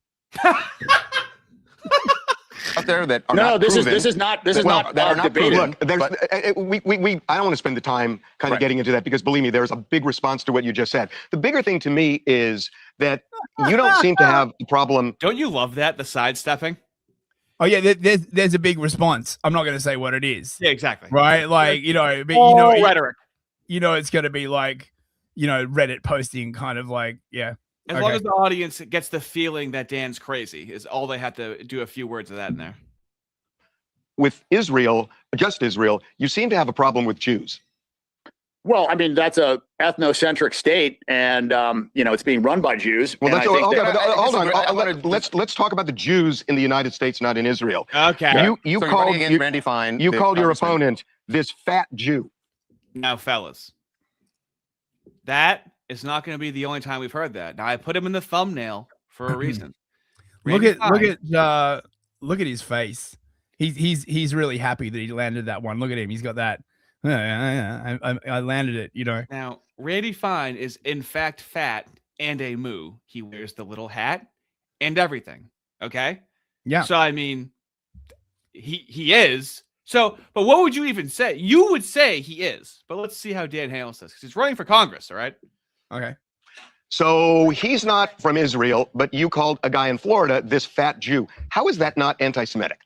Well, he's a Jewish supremacist, and he puts Israel before America, and I think that he should be tried for treason. This fat Jew is anti-Semitic. Yes. Dan. There's so many clips we can get from this. It would just be a fat moo soundboard. Okay. I mean, that's what you say, but how about every single time that's what I know. I don't say it. I know he it. literally talks about how Muslims are lower than dogs. So is that Islamophobic? Yes. Yes. Yes, it is. And that wouldn't be, that's not appropriate for him to say either. Look, if he said that. But he does all the time. And he tweets that. And he's a senator. Are you anti-Semitic? No, I'm not anti-Semitic. I think that, that's kind of a made up term. I think Let's go, fellas. Racism, not a real term. Anti-Semiticism, not a real term. Might take a crazy son of a bitch like this to put that out there. Let's see how he does with it. Is it a made-up term? Yes, because if you look at what a Semite is, was Hitler anti-Semitic? What's that? Was Hitler anti-Semitic? Like I said, it's the term. Awesome. Don't answer it. I love it. Goes in with the mustache man, right? Like, he's on the ropes. Oh, he comes in with a mustache man. A combination we've seen so many times. All right. So I better respond to the mustache man. The say what I've said on stream. How like a Semitic people is like 96% not mooish. So how do they own this entire term when like a Semitic people is mostly Arabs?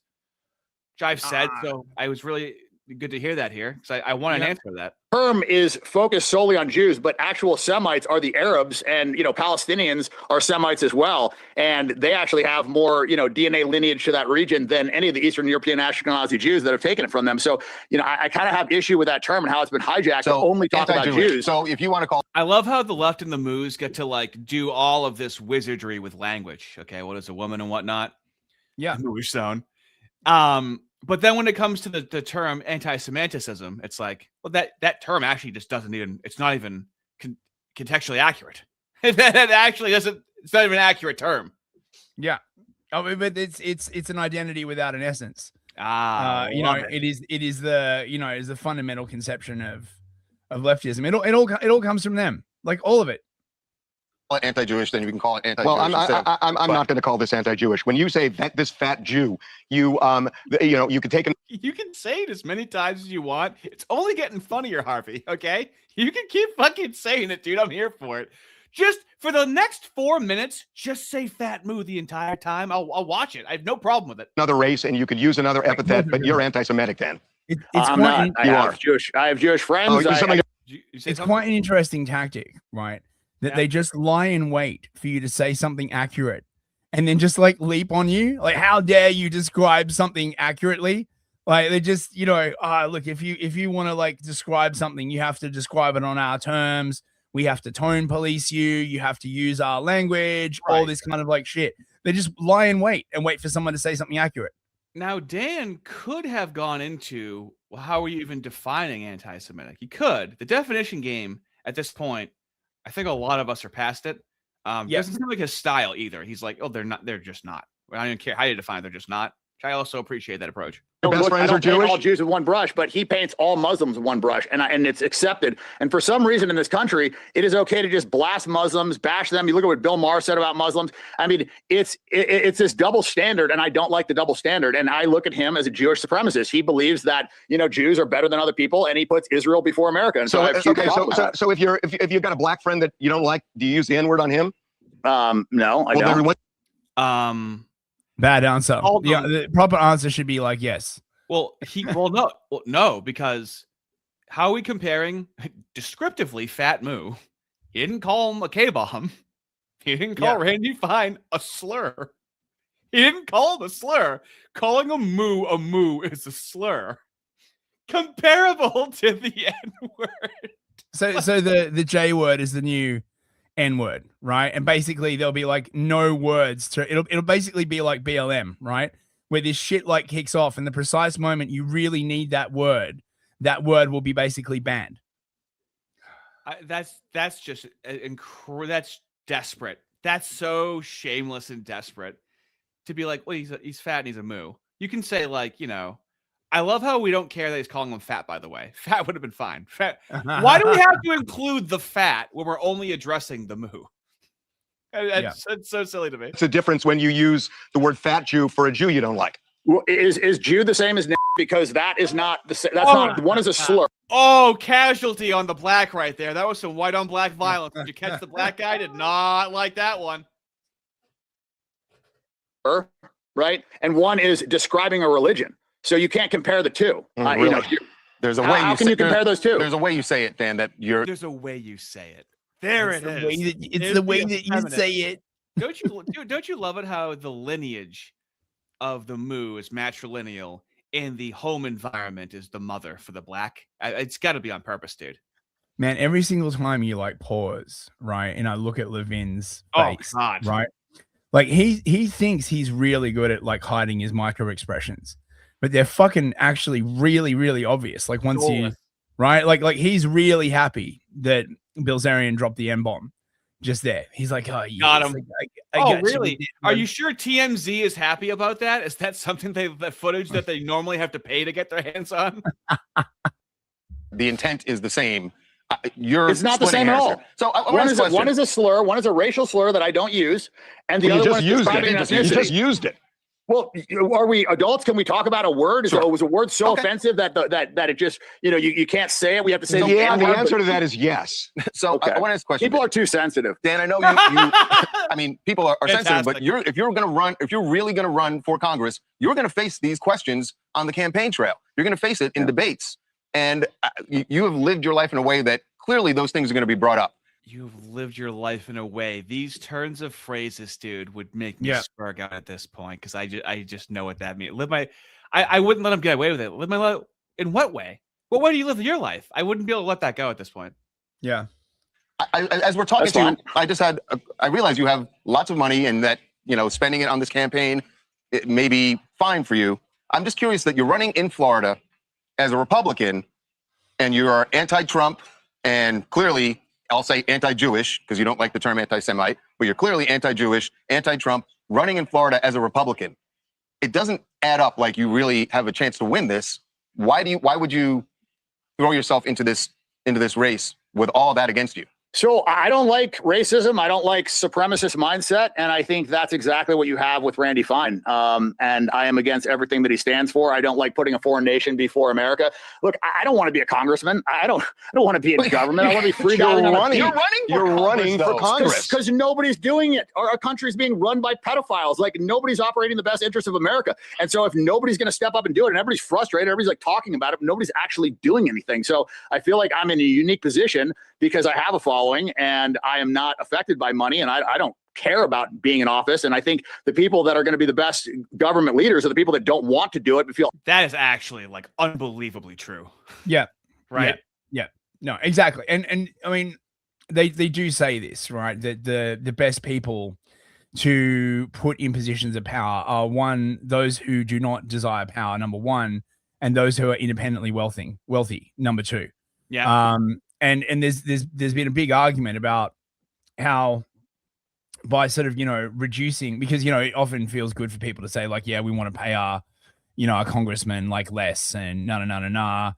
But it just opens them up to like more and more bribery. But really you need people with principles. Like this is the thing that you can't fake. And there's so few principled people out there. And anyone who does have principles is basically automatically barred from government. Yeah. Right. They have a whole sorting system to make sure that anyone with principles gets absolutely nowhere near government. And look at the result, right? You just have a government filled with fucking shitbags, essentially, like who will just, they don't care. Obligated to do it or do it because they want what's best for America. And that's what we need. Everybody else gets into office and says, oh, what can I get from this? How can I get rich? How can I help myself? How can I help my donors? And it should be it should be a selfless act. This should be like, more selfless than joining the military. I mean, because I was in the military for 4 years and I didn't join the military as a selfless act. I did it because it was my best option. I'm doing this because I want to help the country. Okay. All right. Well, I've never.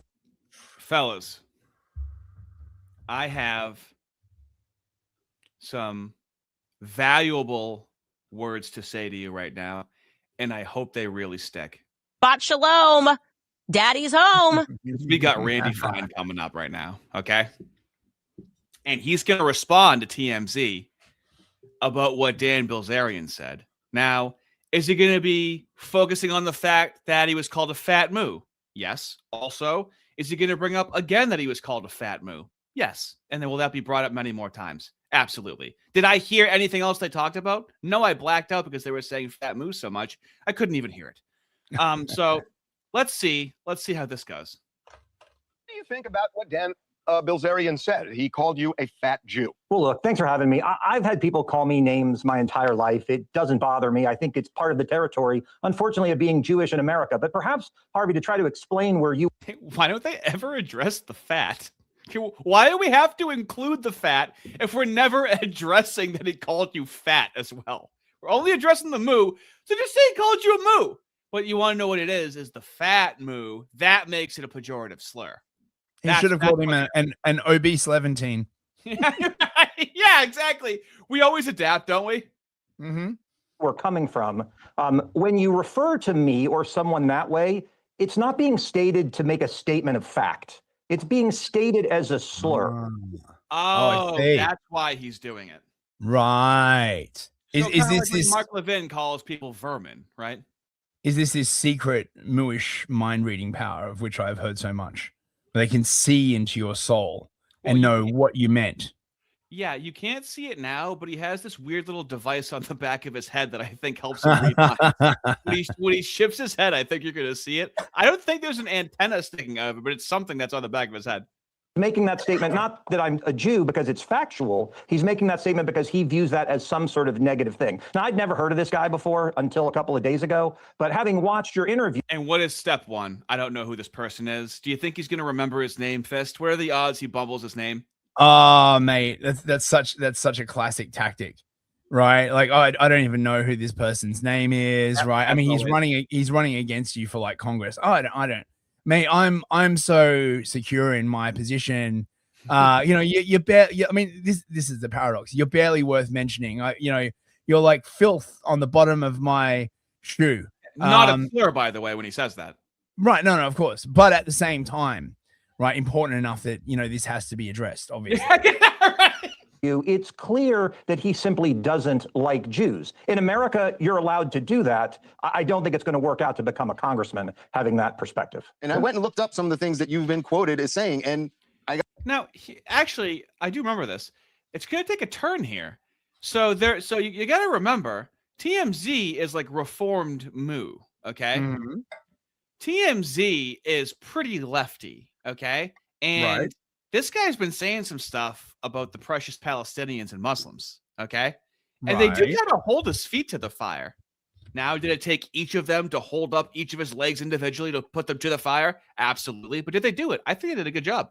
I gotta say, Dan Bilzerian's right. I mean, unless you want to say these were incorrect, but we need more Islamophobia, not less. Fear of Islam. He literally is crying about being called a moo and the anti-Semitism when he said we need more Islamophobia. No. How's he going to defend that? This whole Islamophobia thing is a distraction, okay? They bring out the Islamophobia so that it looks like that they are not the only people who have the exception. But when it comes down to it, they do not want Muslims to have the same legal protections that they're getting through. Okay, so in the UK, right, I remember doing an episode on this. You've got the IHRA guidelines, and once the Moos got it, the Muslims basically copy-pasted the entire thing. And then they wanted like the Islamophobia definition. And the Moos are like, no, you can't have that. But they put it out there, so they make it look like they are not the only group that has speech protections. It makes me wonder if this is why they went for like the trans thing and the gay thing as well. So it's just not quite as obvious that they are the ultimate protected class. Well, they also need people to antagonize against in terms of, they can't be we are against the goy. They had to put in people that are antithetical to our values. Who am I talking about right now? Trans, Islam, really all of it. I really covered all of it with that. Yeah. Is rational. mass expulsion, Muslim leaders are terrorists, starve away, advocating nuclear action. Actually, I imagine that when President Trump said that there was going to be an entire civilization wiped out, based on this, I would say you were cheering that. Okay, so what? Islamophobia, cheering out, wiping out an entire group of people, crying about being called. I mean, we're really checking off all the boxes right now, right? Yeah, it's still a softball question. The only thing they're not gonna lean on him and be like, "Are you an Islamophobe?" Right? They're not gonna bring in a fucking Muslim to stand next to Levin, right? And be like, "Did you just say that you wanted to kill all my people?" No. This is meant to look like they're holding his chunky feet to the fire, but they're not. Boy, making bread in his shoe. Well, look, I think you've taken a lot of different things and you've smushed them together. I don't know that you've provided the context for any of them. What I would say is this. Unlike Dan Blazerian, I guess, who's talking about Jews as though they're all negative, I don't believe that all Muslims are bad. I just think we need more Islamophobia, right? So I don't think all moves are bad. We just need more anti-Semitism. Now imagine if Blazerian had taken that line, right? What would have happened is that Levin would have completely ignored that response and just said, "Are you an anti-Sitchite?" again and again and again. Oh, you mean how he said "fat moo" over and over again? Yeah. But you watch, right? I bet you like you're going in blind. It's a live react from Fist. Like it's actually very, very complicated. When I said that they should expel all the Muslims, I didn't mean all of the Muslims, right? Blazerian would never have gotten this kind of like grace. You get what I'm saying? I think many are good. I think the difference is that also doesn't mean that I think that no Muslims are bad. And if you look at what's happened since the conflict with Iran began. Can we start answering this question this way? I don't think they're all bad, but also I don't think none of them are bad. Yeah, I mean, like, Levin should have like, do you have any Muslim friends? Oh, some of my best friends are Muslims. American Muslims in 4 states launched 4 separate terrorist attacks because they believed they were acting in accordance with their faith. When it's 1, it's 2, it's 3, you can sort of excuse it. But when it's been so many that we've seen over the past 25 years, some fear of this philosophy is a reasonable thing to have. And my issue is there are those who say because not every American Muslim is a terrorist, we're not allowed to say that any are a terrorist. Well, no, but you're opening the door to someone like Dan Blazerian saying that he's had a bad experience with 5 Jews, and so therefore all the Jews are bad. They're all fat Jews. But I would clarify. I'm not saying all Muslims are bad. And by the way, I think is saying all Jews are bad. By the way, every group has bad apples in it. That doesn't mean that the entire group is bad. No, that's true. But I want to point. It's always reductive, like they're talking to a child. Everything's good, bad, and an amount of good, bad. It's really starting to drive me crazy. Yep. Every group is bad. There's no group that's perfect. Okay, but I want to point to something because this, to me, may be one of the most troublesome. Said earlier this year. Asked dogs or Muslims. You were asked about that, and you said if they force us to choose, the choice between dogs and Muslims is not a difficult one. Now, so far, who has really said something worse about a group of people in these interviews? Yeah. By the way, right, not to simp for Islam, but you will notice that he just refers to Muslims as a whole, right? There are 2 very distinct strains of Islam. There are the Shia, right, which is the Iranians, and there are the Sunni, who are, ISIS and, the Saudis and all that kind of other stuff. All the terrorist attacks in the US, right, on the continental US, were carried out by Sunni groups like Al-Qaeda, right? Bin Laden was like Sunni. It is the Sunni Salafist Wahhabi branch of extreme Sunni Islam that does this kind of like stuff. Now, look, the Shia will kick your ass, but you've got to be like in their backyard to do it, right? As far as I'm aware, there haven't been any like Shia attacks in the West. All the terrorist attacks were committed by Wahhabi Sunnis. So, just saying. How is that not painting an entire group? Because now painting an entire group, he didn't say Islamophobic, did he? He just said painting an entire group. It's not the same as 4 or 5 people or a lot of people. That's saying Muslims are worse than dogs. That's not what it says. And again, I think you need to provide the context. I'll provide the context. Okay. One of Mayor Mondami's key advisors, Muslim advisors in New York, said dogs are not clean they should be banned as indoor pets because Muslims coming to New York believe they violate their religion. Finally, Islam is coming to New York City. My point was a very clear one. If you're going to make me choose between my dog and people who want to come to this country and say for them to live here, we must ban dogs, the choice is an easy one. And I would put this back on you. I believe that's a view that 90% of Americans agree. Do you believe if immigrants want to come to this country and they don't want dogs, would you all give up your own dogs in order to make them happy? You didn't say immigrants, you said Muslims. There are he's putting those big muscles to use by taking that big giant pork leg and putting that thing in the fire right there. It's like, yeah, but you really were directing it at Muslims. Now, is he using the buzzwords? No, right? So this is trying to seem fair. Like it's kind of like what Piers Morgan does, right? Like he's giving it to both sides, kind of. Yep. There are plenty of United States citizens who are Muslims. I understand, and I believe the person who made the statement saying dogs are unclean. So immigrants or not, do you believe if a group of American Muslims says in order to live in this country, you must give up your dog because they believe it is unholy? I said, no, they can leave. Look, I'm Jewish, but I don't expect the grocery store to not sell pork. When my kids take matzah to school for Passover, we don't expect the school cafeteria to not serve bread to the students that go there. America is a Christian nation. I'm Jewish. I love being here. I love living here. But that's the way it is. And my point is there are groups of people who... You see how he's the civil, moderate, reasonable Republican? Yep. We can all coexist. Yep. Country that demand that we submit to their faith in order for them to practice it. And I stand by what I... Yeah, you're not supposed to demand they submit. You're supposed to subvert them and never let them join. Yeah, that's right. Exactly. If I have to choose between my dog and a group of people who say I can't have it, it is not a difficult choice. And I would point out the overwhelming majority of Americans agree with where's me. Where's the movement to ban dogs? I haven't heard Mandami say that. Mandami is that, and you're pointing to one person in New York who said this. Great question. That's a very fair question. This is this one person who, by the way, is a major leader in New York. But there are other leaders in New York, and I could regale you for an hour with quotes about... That is all rhetoric. This is a major leader in New York, very vague, doesn't say anything. And there's a bunch of them, and I could regale you for an hour. All fluff, all making it seem like he has so many examples when he hasn't really even given one. About imams in mosques who said the most unbelievable things. But in places that are a few years ahead of us, like the United Kingdom, they are making moves to ban dogs as a result of this. This is not outside the mainstream.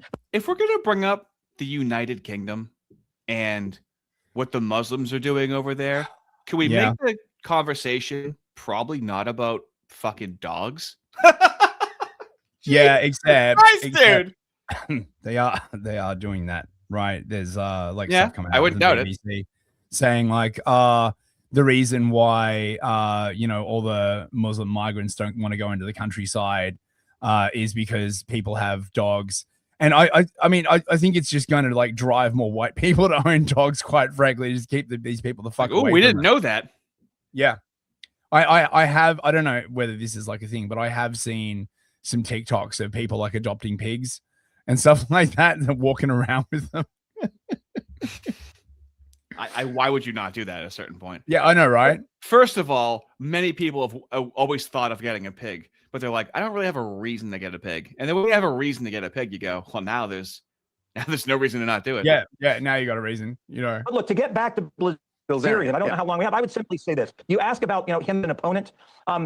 A guy who's a foreigner, he's a dual citizen, who has said Donald Trump is a... Bilzerian's a foreigner and a dual citizen. Ah. Really? Can we get clarification on that? He's a dual citizen. Let me ask a pedophile rapist and should be impeached. That is not a serious candidate in a Republican primary where Donald Trump got over 90%. So he's not a serious candidate. We're not going to spend a lot of time worrying about him because he's running in a Republican primary. And frankly, Republicans love Donald Trump. What's the problem with a dual citizen running for office? It was odd that the first thing you said was that dual he's citizen. an immigrant. That's a great question. Most Americans don't believe dual citizens should be able to serve in Congress. If you're a citizen, he doesn't believe it. This is what most citizens believe.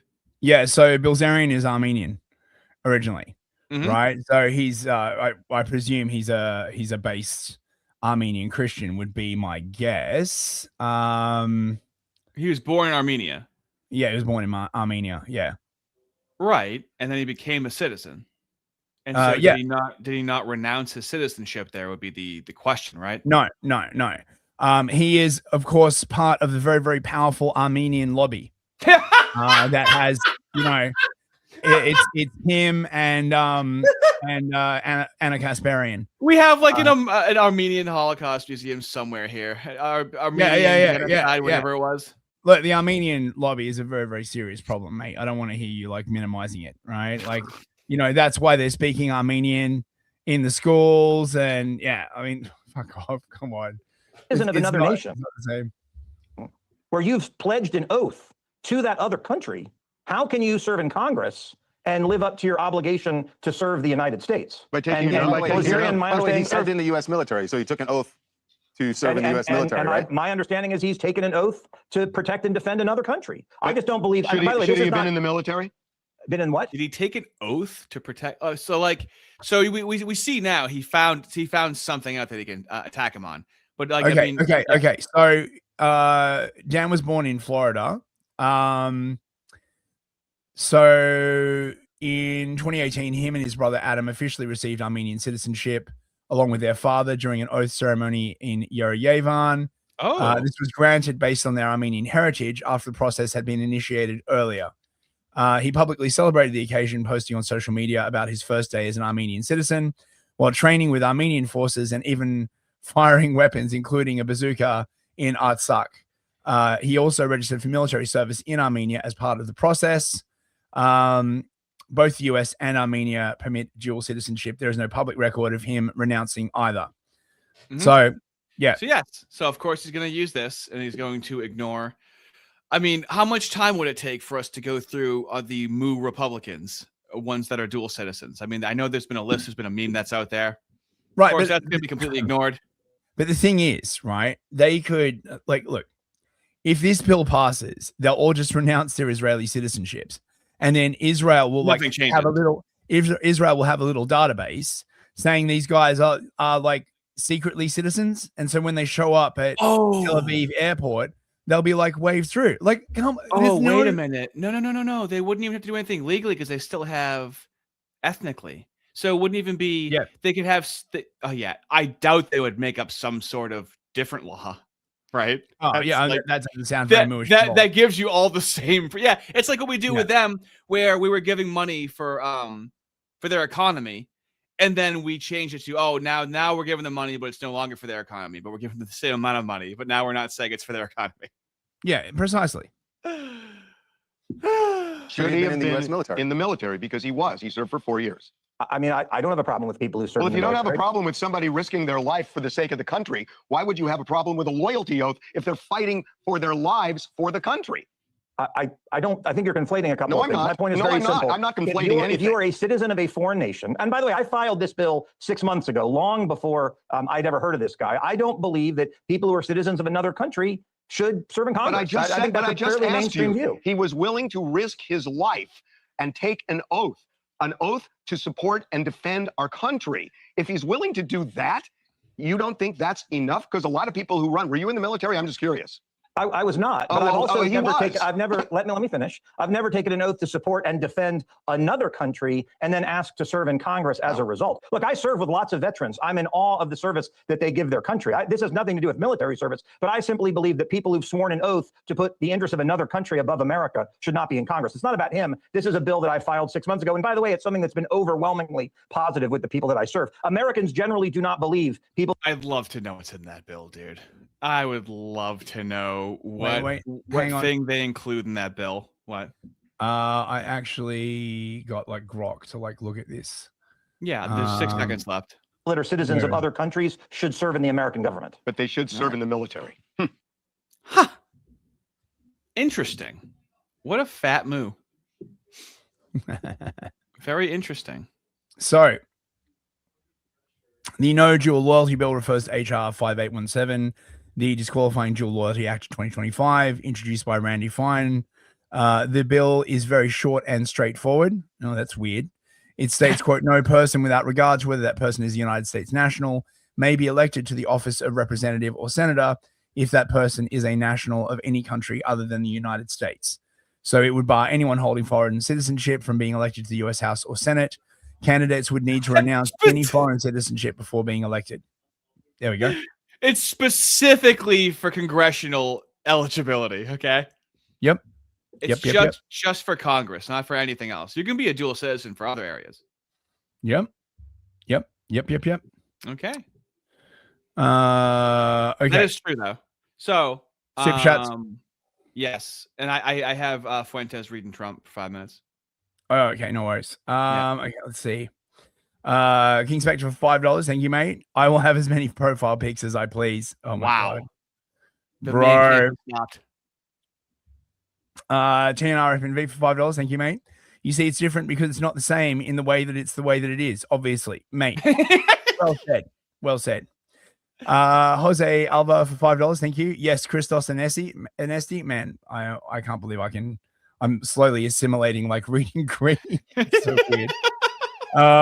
White Storch for $5. International law is just the groundwork laid down for Noahide law. Yeah, I mean, yeah, exactly. Isaac for $5. The black purr that squeezed the white dare. I just discovered that Trump made a crazy schizo post about Tucker, Alex, and others. They are going to bring censorship. Yeah, we're covering that. Wow. That is crazy how that works out. King Spectre for $5. Thank you, mate. Don't you know that we're the good guys and they are the bad guys? They said mean words. All we did was a heckin' wholesome chungus booming run. He's saying that as will in that one. You know what they say? Show's not over until Randy Fine sings. Hybrid. Thank you very much, mate. Spectre again for $5. We really need to give like Spectre a all right, a thing, mate. Absolutely. He's been dropping the cash. Fist, you need to stop telling the goo yum all the secrets. Yeah, I know, right? Don't want to be accused of being a Moser after all. Solon the Lich for 200 Rs. There he is, Rocker. I don't know how much 200 Rs is, but it is a lot of Rs. It's probably like $2. Oh my God. I go by the color. Okay. This winter, Ardy's Reese-plappin' clappin' plan succeeded. Humanity was saved, but the timeline has been overwritten. The Bakuganites chose bragging about how white they think they are and submitted to Chabad net. Oh, not bad. You know, for a guy writing in a different language, he does write some good stuff. He does. He loves to sling that ass around. Thank you very much, Solon. Baron the Woods for $5. Vote for me. Sure, I want to subvert your country, but at least I like dogs. Trust me, or else you're antiseptic. Yeah, correct. Wow, condensed. Leningrad for $5. Moose say the darnest things compilation versus Imams say the darnest things. Which one wins, mates? Oh, look, look. Rabbis versus imams versus evangelist preachers, right? Like, mate, who could call it? Like, honestly, right? It's like Imam's gone wild. You'll never believe what they say. Solon for 100 Rs again. Thank you very much, mate. Couldn't stand part 2. YouTube was big mad. I'll try to pass it in chunks. As always. That sounds like a messy endeavor, mate. Yeah, pass it in chunks. Yeah, he's got to pass it in chunks, mate. Yeah, you never like go to the bathroom and you're like, oh, this is gonna have to be in separate sessions, in chunks, so to speak. All right, Donald Trump is mad. Okay, he's mad at the people that everyone James Lindsay wanted him to be mad at, which is pretty fucking incredible, don't we think? Yeah, amazing coincidence that. And Nick Fuentes does a great job of reading how ridiculous this is. But today, Trump jumps on True Social and he just tears Alex Jones, Megyn Kelly, Candace Owens, Tucker, and Marjorie Greene a fucking new asshole in this 500-word devastating truth nuke, orbital strike, rods of God bomb of a post. And I don't know why I like it, because directionally I agree with all these people, but there's something that I just like about this. Anyway, so this is the post. This is Trump. He says, I know why Tucker Carlson, Megyn Kelly, Candace Owens, and Alex Jones have all been fighting me for years, especially by the fact that they think it is wonderful for Iran, the #1 state sponsor of terror, to have a nuclear weapon, because they have one thing in common: low IQs. They're stupid people. They know it. Their families know it. And everyone else knows it too. Look at their. By the way, apparently there's some Tucker Carlson merch where it's a hat that says low IQ, and I don't know how that's going to go for them. It just says low IQ. Asked, look at their record. They don't have what it takes, and they never did. They've all been thrown off television, lost their shows. They're not even invited on TV because nobody cares about them. They're nut jobs, troublemakers, and will say anything that's. Who the fuck cares about TV anymore? Like honest, who the fuck under the age of like what 40, 35 gives a fuck about TV anymore? Like, oh my God, this is such boomer cope. Like, honestly. He's been boom for a long time. Necessary for some free and cheap publicity. Now they think they get some clicks because they have third-rate podcasts, but nobody's talking about it. And there it is. Even Trump is like, yeah, you know what? These podcasts, they think they're so big and bad because of their podcasts. I don't even think anyone calls them podcasts anymore. They call them shows because they've replaced traditional media. We call this a stream. Yeah. And then it'll be a podcast pre-recorded. Podcast is very boomer coded as well, right? It's like, have you seen the podcast? By the way, Tucker's show is still number 1 on Spotify, and Candace's is like number 3. So, I mean, I don't know.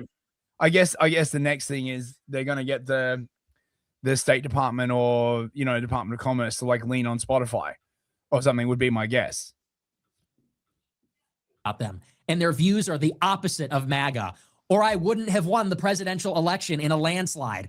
MAGA agrees with me and just gave CNN a 100% approval rating of Trump, not hand-flailing fools like Tucker, who couldn't even finish college. He was a broken man when he got fired from Fox. Dude, he's a broken, God. Like, this sounds female, doesn't it? Yeah. Like, immediately saying like all the most superficial things about these people that heavily supported him. Man, I mean, and the way, I mean, this is classic Lindsay framing, right? When they lose the midterms, it won't be because Trump betrayed his base and didn't fulfill all the stuff that he promised. Oh no, it's going to be because of the podcast bros. They're basically setting this up so they've got like a failure story for when it goes wrong. And he's never been the same. Perhaps he should see a good psychiatrist.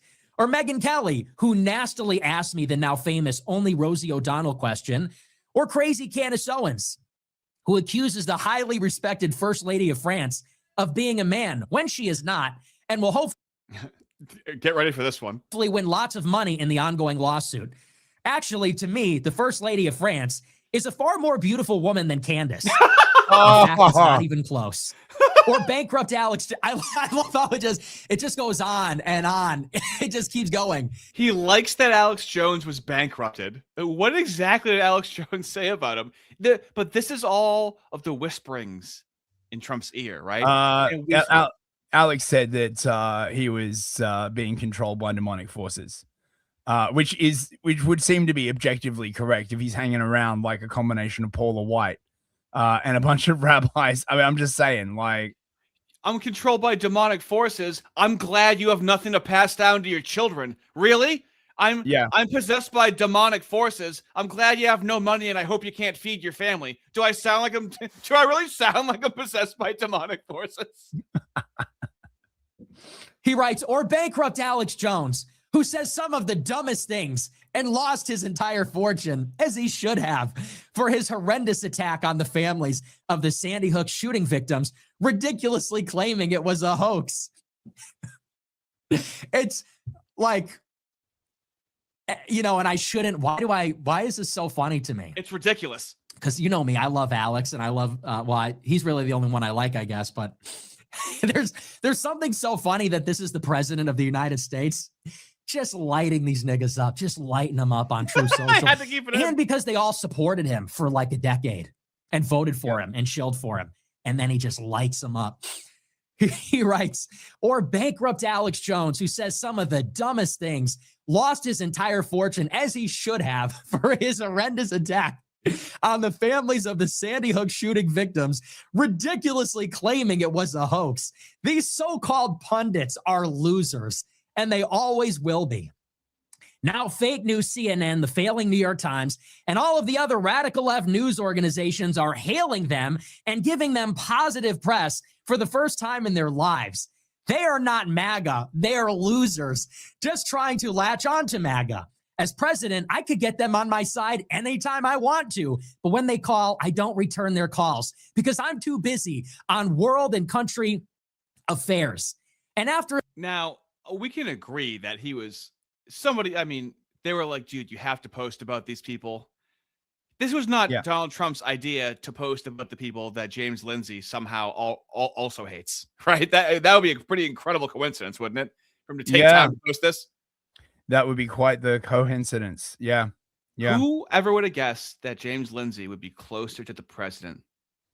He's like the top 1% of people that are close to the president. Actually, right? it's pretty easy to engineer, right? So you know how you ascend the ranks in war, right? You just wait for like everyone above you to like die, and then like you just get promoted and get promoted and get promoted because everyone above you is getting like, you know, offed. Yeah. Same thing. Because everyone else is leaving MAGA, you know, the meagers that are left are all getting promoted. Oh, very nice. Yes, that makes sense to me.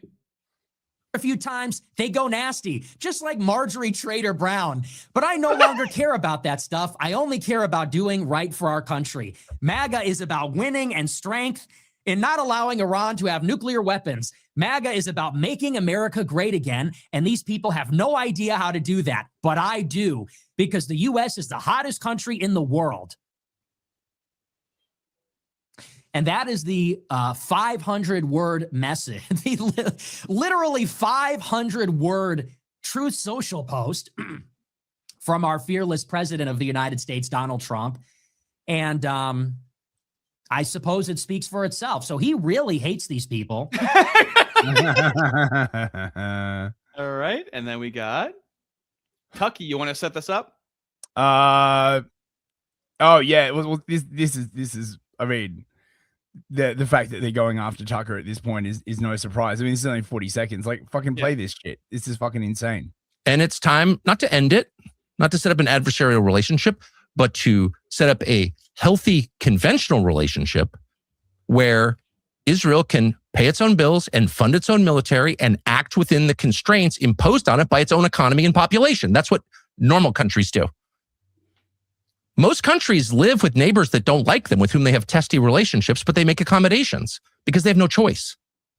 There's no country in the world that acts with total impunity because it knows a much larger country will backstop it no matter what it does. That just doesn't exist in the natural world because it's not natural. It's grotesque. And it's terrible for the United States. And now it's obvious. And it's time.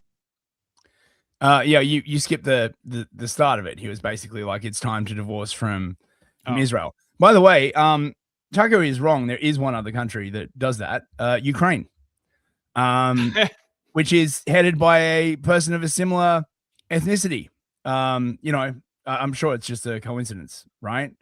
I don't want to hear anyone in the chat. Now, I mean, like, look, so okay, so because of this, because Tucker dared to say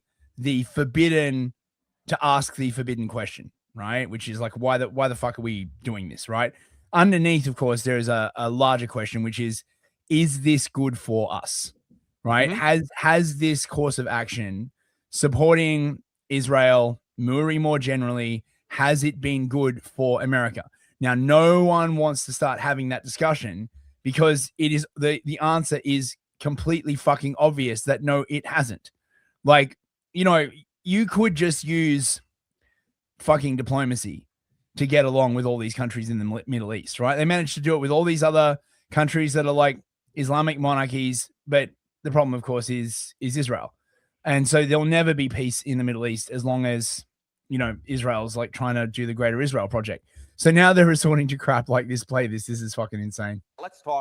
let's start off with Tucker Carlson, who has been in absolute free fall with Republicans. I mean, just take a look at this. Look at this trend line. Tucker Carlson's net favorable. Back in March of 2024, when he and Donald Trump were very close friends, look at this. He was at plus 54 points. Look at where he is today at only plus 7 points among Republicans, and that includes GOP-leaning independents. I mean, that is a drop of what, 47 percentage points. My goodness gracious, when you go up against Donald Trump and you want to appeal to the Republican base, to quote the movie Good Burger, you go on the grinder, and that is exactly what has happened to Tucker Carlson, who has absolutely collapsed among Republicans. So if it is a choice between the president and Tucker Carlson, boom, there's number on screen. That's proof, all right? So if it is a choice between, like, now, I mean, look, it is a common thing to misrepresent polls, but holy shit, this is bad, right? Keep playing it. Voters, what do they basically say? Yeah, they choose Donald Trump basically every single time. Look at this. Okay, the exact same poll, this UMass Lowell poll. Look at this. Net favorables among Republicans. Again, this is Republicans plus Republican-leaning independents. You see Carlson. The world-renowned UMass Lowell, okay? Yeah. On the right side of your screen at plus 7 points. Look at where Donald Trump is at plus 61 points. And this is actually a little bit low for Donald Trump. In other polls around the same time, he was even higher than this. Again, he is crushing Tucker Carlson. What is this? This is a 54. How often do they compare a sitting president to like a news anchor in terms of the polls? Is that a new thing? Is it you against another politician? I have a feeling they're worried that Tucker's going to run in 28. This is what that feels like to me, right? That someone has got it into their head that Tucker's going to try and run in 28, so they're trying to get out ahead of it. I wonder what group of neurotic people would think that. Yeah. Point advantage for Donald Trump over Tucker Carlson when it comes to who is more popular among Republican voters. And of course, this is even just talking about the MAGA base, where Donald Trump is running an approval rating somewhere between 97 and 100%. Okay, so what does this mean for Tucker Carlson going forward? Say Tucker Carlson wanted to build some kind of a platform where he could run for office, say president. Yeah, okay. So you see Donald Trump crushing Tucker Carlson here. Take a look at this. Look at the Kalshi prediction markets when it comes to his chance, Tucker Carlson's chance to be the 2028 GOP nominee for president. It's just 5 when you can put it on one hand. Did Tucker Carlson say he was running for president? Isn't this kind of fucking awkward? And I'd love to see his response to them talking about him becoming president. And it's fucking 2.5 years out. Right? Like, I mean, like this is what makes me think this is what this is about, because who the fuck paid for this goddamn fucking poll in the first place? Isn't the United States notoriously internationally known for this, for like campaigning like an insane long time away? Isn't like in other countries it's like a fucking 2-month period or whatever? Yeah, I mean, America is like a whole fucking different animal, man. Like you guys are fucking crazy when it comes to politics, which is one of the reasons, by the way, I much prefer following American politics, because it's just so much bigger, right? Like following UK politics is like watching, you know, sort of like two dreary guys in like a dank room, like eating cheese and spitting at each other, right? But like America, it's like it's obvious how you're lying to each other. Things happen in the United States and you go, ooh, what is that one? Well, because in America, it's like a bunch of dudes in a circus tent, and like, you know, they're firing like elephants out of cannons, and you know, there's like strippers in like, you know, US themed bikinis, like, you know, strutting around. Everyone's like, wow, they really taught you how to be so descriptive in those poli-sci classes. Mate, look, it's one of the reasons why I fucking love Americans, man. Right? Like you guys go fucking hard, and I like it. And you know when it's low, it's just 5% that Tucker Carlson actually has enough support within the GOP, at least those who are putting their money where their mouth is, to actually be the GOP nominee in 2028. Marco Rubio and J.D. Vance are running well ahead of him. Okay, so again, in this imaginary world, you know, if the prediction markets are wrong, Tucker Carlson were to become a candidate. Okay, so let's, in this imaginary world where we're imagining he's running for president, even though he never said that, and people are going to be betting on it. Why is this on TV? Because they're just trying to smear Tucker. That's all this is, right? They're just trying to smear Tucker. It's a well-known thing in polling, right? You saw this really, really clearly in COVID, where you try and alter people's opinions by making it look like the majority of people share a certain opinion, right? So you're just trying to enforce conformity of thought. Right, so people who are on the edge, I suspect this works particularly well with women and soy beta men. They'll be like, well, if 58% of people think what the government wants them to think, well, I guess I better think what the government wants me to think as well. You know what I'm saying? All right. Okay. How might he do? Okay, why don't we take a look against the most likely Democratic nominee, Gavin Newsom? And this is, I think, so important because it's not just that Tucker Carlson struggles now with Republicans. He has electoral poison when it comes to general electorate. So Gavin Newsom versus potential GOP nominees in the 2028 presidential matchup. Against Tucker Carlson, look at this. Gavin Newsom crushes Tucker Carlson by 11 points. J.D. Vance actually beat Gavin Newsom in this poll by 3. So Tucker Carlson, very much struggling, runs way behind the GOP baseline in the general election as well. You pick Newsom because he's leading in some of these early polls. He's the most likely Democratic nominee in the prediction markets at this point. Interesting. Vance beats him right now, but Tucker Carlson, not so much. Not so much. Not well liked among Republicans and not well liked, hated among. They don't like him and they hate him. Wow.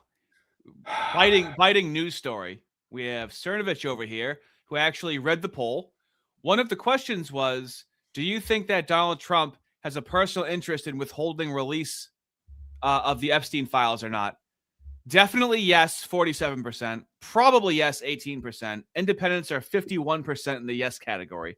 They didn't really go through that with a fine-tooth comb, did they? Yeah, look, I'd like to actually wait. I got this poll up. Let me. Ooh, do you now? Look at this I guy. do. He's right? sick. He's on his deathbed. Okay, he's always right though. At the end of the day. Okay, so this poll is from UMass Law. It's just from some fucking like second-rate university. Is that a correct characterization, Ardy? Yeah, I've had some friends that have gone to UMass Lowell. It is Right. it's a state school, you know? Right. Okay. 1,000 American adults, right? And of course they've taken their sample. Oh, it's YouGov. Fuck. What? YouGov are What fucking happened? mate, YouGov, right, are actually a UK company, right? Oh, terrific. And they are renowned for in the COVID times of basically saying 78% of people believe exactly what the government wants them to believe, right? Like they are fucking horrible, right? They are renowned for like slanting their sample groupings. Mate, just fucking whatever. Okay, so they got 1,092 respondents. They fiddled with the data. They modeled a frame of US adults, right? And then they like changed the weights and no. I just love that. Like, what do you think me and you could show if we did a study or a poll on 1,000 black people? And I know I know what the white purists are saying. Hey, what do you think we could do with this study on all of them? and the way YouGov the crime stats. The way YouGov usually works is they just send these polls in via email.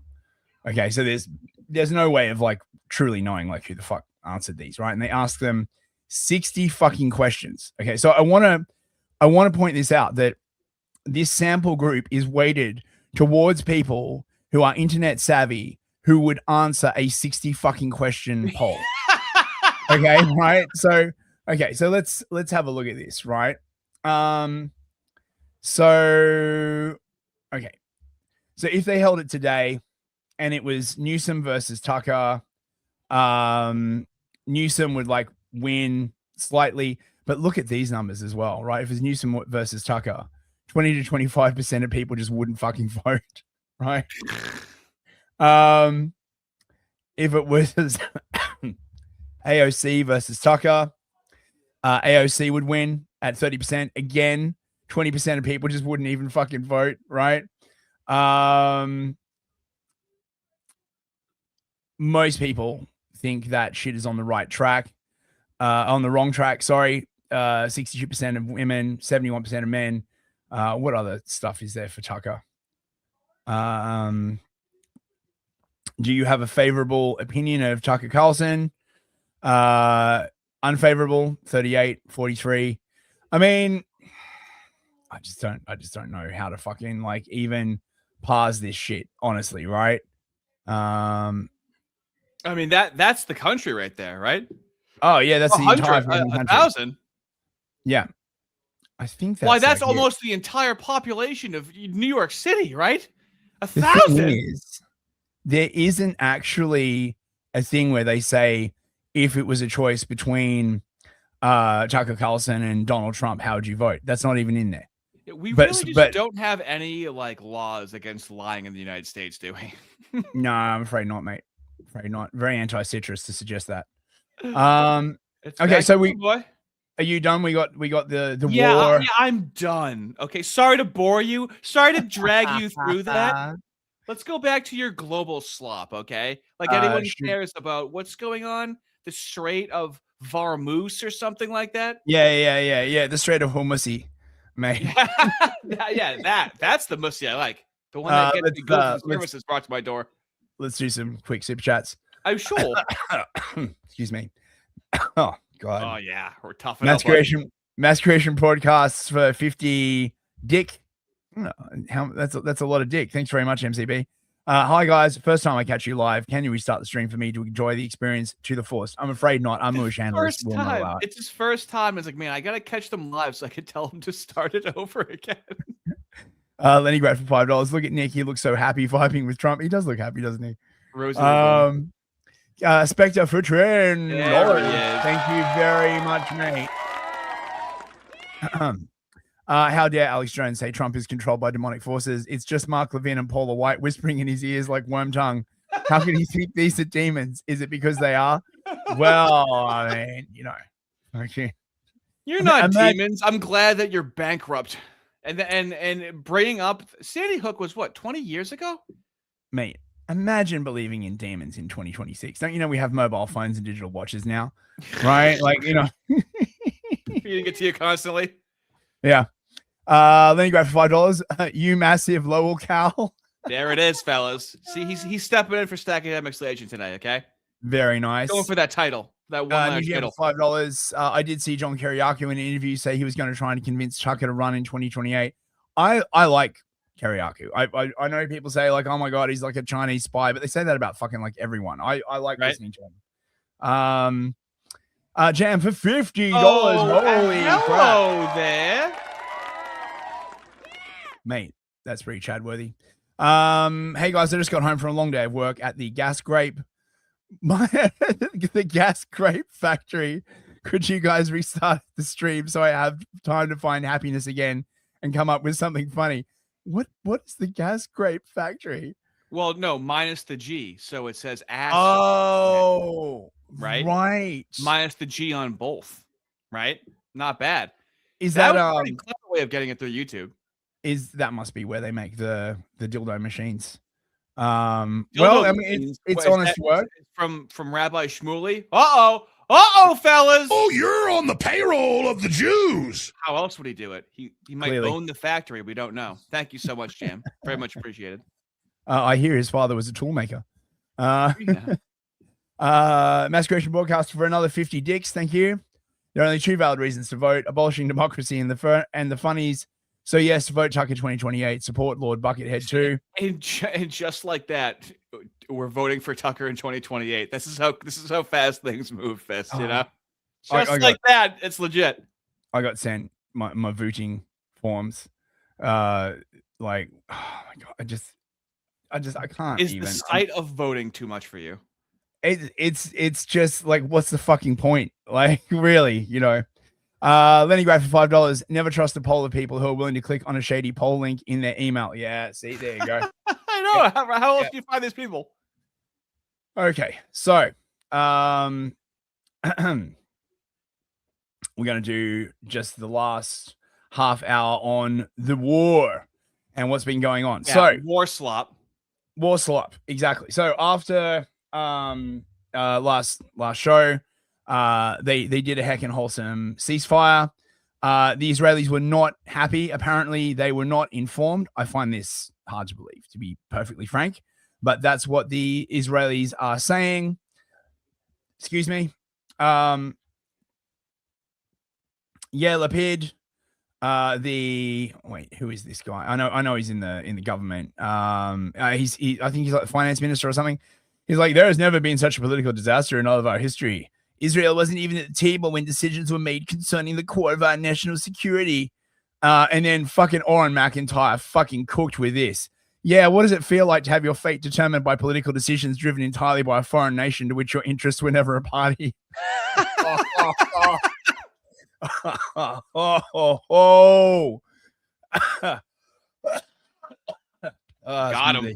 him. Oh, mate. That's the best tweet from Warren I've seen in a fucking while, right? Okay, so they're back and forthing about the plan. Okay, so let me see. Israelis are saying they're like blindsided. Apparently they were still trying to like assassinate the latest Ayatollah, Muqtada Khomeini. Why? I mean, it's just like, well, we're just going to keep killing people until the goodness emerges. I feel like this is a much more extreme version of the negative utopia that Lindsay talks about, right? Is it like you just like literally just keep killing people until the utopia emerges? I feel like that has a potential to go wrong, but you know, what the fuck would I know, right? Until peace breaks out. Until peace breaks out, yeah. So it's supposed to be a 14-day pause. They've got negotiations going on at the moment in Islamabad. The question is basically like whether the Iranian negotiators are going to get assassinated or not, right? Like that's what everyone expects, right? They're going to show up in fucking Islamabad and all the Iranian negotiators are going to get like assassinated. And then America will be like, yeah, but we don't have anyone to negotiate with. And the Israelis will be like, whoops, sorry. You know, fucking hell. Now, one of the reasons why this is sort of relevant is that if this pause goes on for too long, Netanyahu may actually wind up back in court, right? He's had this like trial for corruption like pending that might like collapse. We don't hear about that a lot, do we? You do not hear about that a lot. And basically, as soon as like the ceasefire happens, he's got to have to be in court apparently 5 days a week to get like his ass grilled. And Netanyahu, of course, is like not keen on that. So these are the current positions, supposedly, right? Again, I don't fucking believe any of this. I really don't, right? Everyone on Twitter's like, oh, did you see the thing for the ceasefire? Fuck off, right? Like the negotiations haven't even started, and everyone was like, oh my god, I can't believe, like, just shut the fuck up, right? So, you know, they're saying Iran agreed to like the US conditions. No, they fucking didn't. Shut the fuck up, right? No one has agreed to like shit, okay? So the US position is permanent commitment to not possessing nuclear weapons. Well, that's easy. Handing over enriched uranium to the IAEA, maybe. Allowing the agency to monitor all nuclear infrastructure, well, maybe. I mean, the problem is the IAEA is not neutral, right? None of these UN organizations are in any way neutral. That's the fucking problem. If they were neutral, then they might have like a better chance. I don't know, right?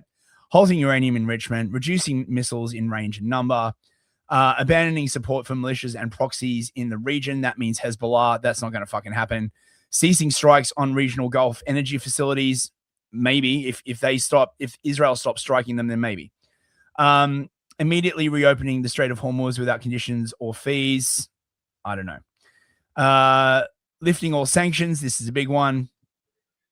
Canceling the mechanism for reimposing UN sanctions, and US support for the Bushehr nuclear power plant on the condition that it would be under direct American oversight. So, I mean, yeah. Now I got a bit of a conspiracy theory for you, bros. Okay, right? A little speculation action. Bilderberg 2026 just dropped. Now, in case you're not aware, I am explaining to the audience who doesn't know. I'm very up to date on this. I'll buy you some time and keep talking about how I know what's going on. Other people don't. If anyone sees a lung, it's probably mine, right? Look, just pick it up, feed it some warm milk. I'll come pick it up. So the Bilderberg meeting is sort of like one of the sort of few sort of like proper globalist like meetings like left that not many people know that much about, right? Everyone knows about the WEF now, but the Bilderbergs have been like around for a while. It was originally meant to be like the US and Europe, but it's now sort of expanded to be more global. All the people are there. All the globalists are there. And my suspicion, I mean, it's true, right? It is mainly Europeans, right? Poland, Turkey, Greece, France, Great Britain, but also international people from like the UN, NATO, all this kind of shit. My suspicion is that this pause is for the Bilderbergs to like figure out what the fuck to do, because that's where all the fucking money is, right? All the important people, all the important corporations are going to be in DC. Now, Bilderberg meetings are traditionally held in Europe, but this year it's in DC. unless they like shuttle back and forth. I'm not sure. Levin was not happy with the ceasefire. Imagine my shock. In fact, there was just so much kvetching, but I'm wondering whether it was all an act, honestly. People of Iran.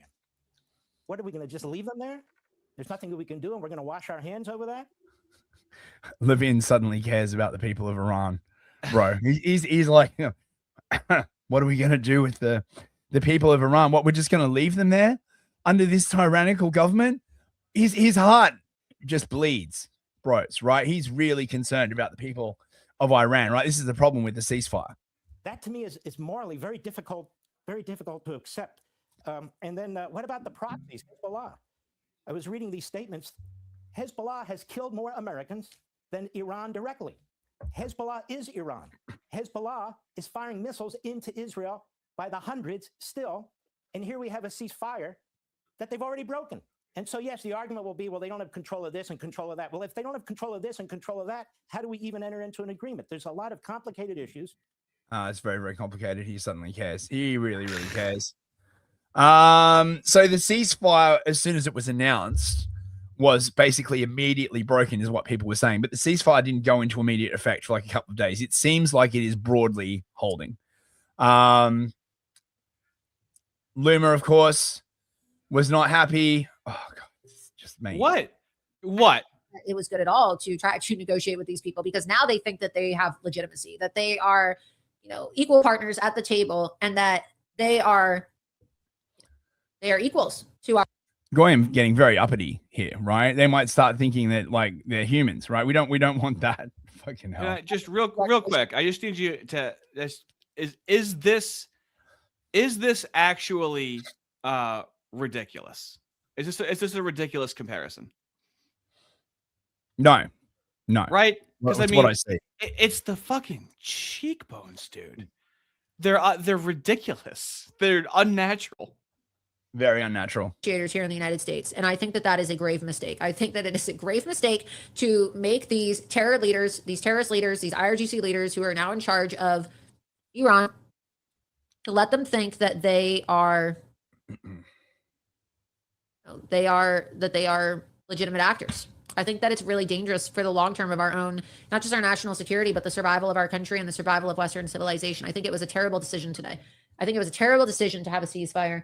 And I do believe that whether it's a Republican or a Democrat who we have as president in 2028, Iran is going to end up having the upper hand, because let's be honest, we're never going to have another president with the state of affairs right now in the world, in our country. We're never going to have another president that says pro-Israel, pro-Western civilization as Donald Trump.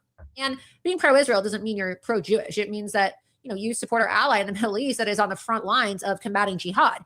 And so if we end up having an anti-Semite president in the future, whether it be on the Republican ticket or it be on the Democrat ticket, they're not necessarily going to care if Iran nukes Israel, wipes out the entire Jewish population. But what does that mean for us? Then we're not going to have allies in the Middle East who are going to be able to keep these Islamic terrorists at bay, which is what Israel does for us in the Middle East, before they end up entering our country in the United States, right? We share intelligence with them with the hopes that we're able to keep the jihadis over there with the IDF on the front lines, killing these bastards so that they can't get to our country and kill us. And sometimes people slip through the cracks. So we have to make continual war so that we don't have continual war. Okay, that makes perfect fucking sense to me. Nice. Alex Jones was roasting Mark Levin. Jones has been on a fucking tear. Yes, and firebomb anyone you don't agree with. When you die, you're going to share a jail cell in hell with Mustache Man. So Israel took the opportunity, excuse me, fuck, of the ceasefire to launch Operation Eternal Darkness. That's really what they called it, right? Yeah, well, it's not a forever war if they're forever not there. They basically started just bombing the crap out of Beirut, killing a whole bunch of civilians. I mean, it's Israel, right? But yes, it's really cool. Fucking Morgoth here on point. Not sure calling their bombing campaign Operation Eternal Darkness is going to decrease those antiseptic tropes. To be honest, I mean, just saying, right? Yeah, but did you see what they did to them? What do they do to deserve that? What, the Lebanese? Yeah, they had to have done some. Listen, they wouldn't just unprovoked attack them like that. So I mean, what did they do? They call them anti-Semitic or what? What was it? Oh well, they Hezbollah are Lebanese. Yeah. In fact, Israel has basically pursued a very similar strategy with Lebanon that they have with Gaza, where they sort of have encouraged the growth of a sort of second militarized government in Hezbollah, right? That is sort of like sharing power uneasily with the actual Lebanese government, so much like Hamas in Gaza. And then they fight Hezbollah, and then they've sort of got like carte blanche to like just bomb sort of everything, saying, oh, you know, we were targeting like, targeting Hezbollah. Israel, of course, at the moment is trying to annex, I think, like the bottom quarter of Lebanon, everything south of the Litani River. This is a real problem at the moment. No one knows where Israel's actual borders are. And of course, the Israelis are all about that Greater Israel project, which they've just basically come out and said like, oh yeah, it's a thing now. Remember when that was a conspiracy theory? Pepperidge Farm remembers. So Abbas Araghchi, the Iranian foreign minister, he's the head negotiator, basically. He's come out and he said the Iran-US ceasefire terms are clear. The US must choose ceasefire or continue war via Israel. It cannot have both. There was some confusion over whether the ceasefire applied to Lebanon or not. Fucking none of this matters. There's a lot of bad faith negotiation and a lot of bad faith, propaganda going on. I think this comes from a legitimate misunderstanding. I think the Iranians thought that the ceasefire included Lebanon, and it just didn't. We never made that promise. Misunderstanding. Case. What we said is that the ceasefire would be focused on Iran, and the ceasefire would be focused on America's allies, both Israel and the Gulf Arab states. Pause it real quick. Said the Israelis. I remember with the during COVID. So that's okay.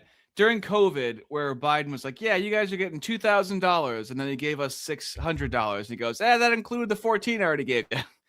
Yeah, it was a misunderstanding. Yep. To get a fuller report when I get on the plane, have actually offered to be, frankly, to check themselves a little bit in Lebanon because they want to make sure that our negotiation is successful. That's not because that is part of the ceasefire. I think that's the Israelis trying to set us up for success, and we'll, of course, see how that unfolds in the next few days. But look, if Iran wants to let this negotiation fall apart in a conflict where they were getting hammered over Lebanon, which has nothing to do with them and which the United States never once said was part of the ceasefire, that's ultimately their choice. We think that would be dumb, but that's their choice. So we now have a situation where apparently the negotiating team is going to be Kushner and Vance. Witkoff is out.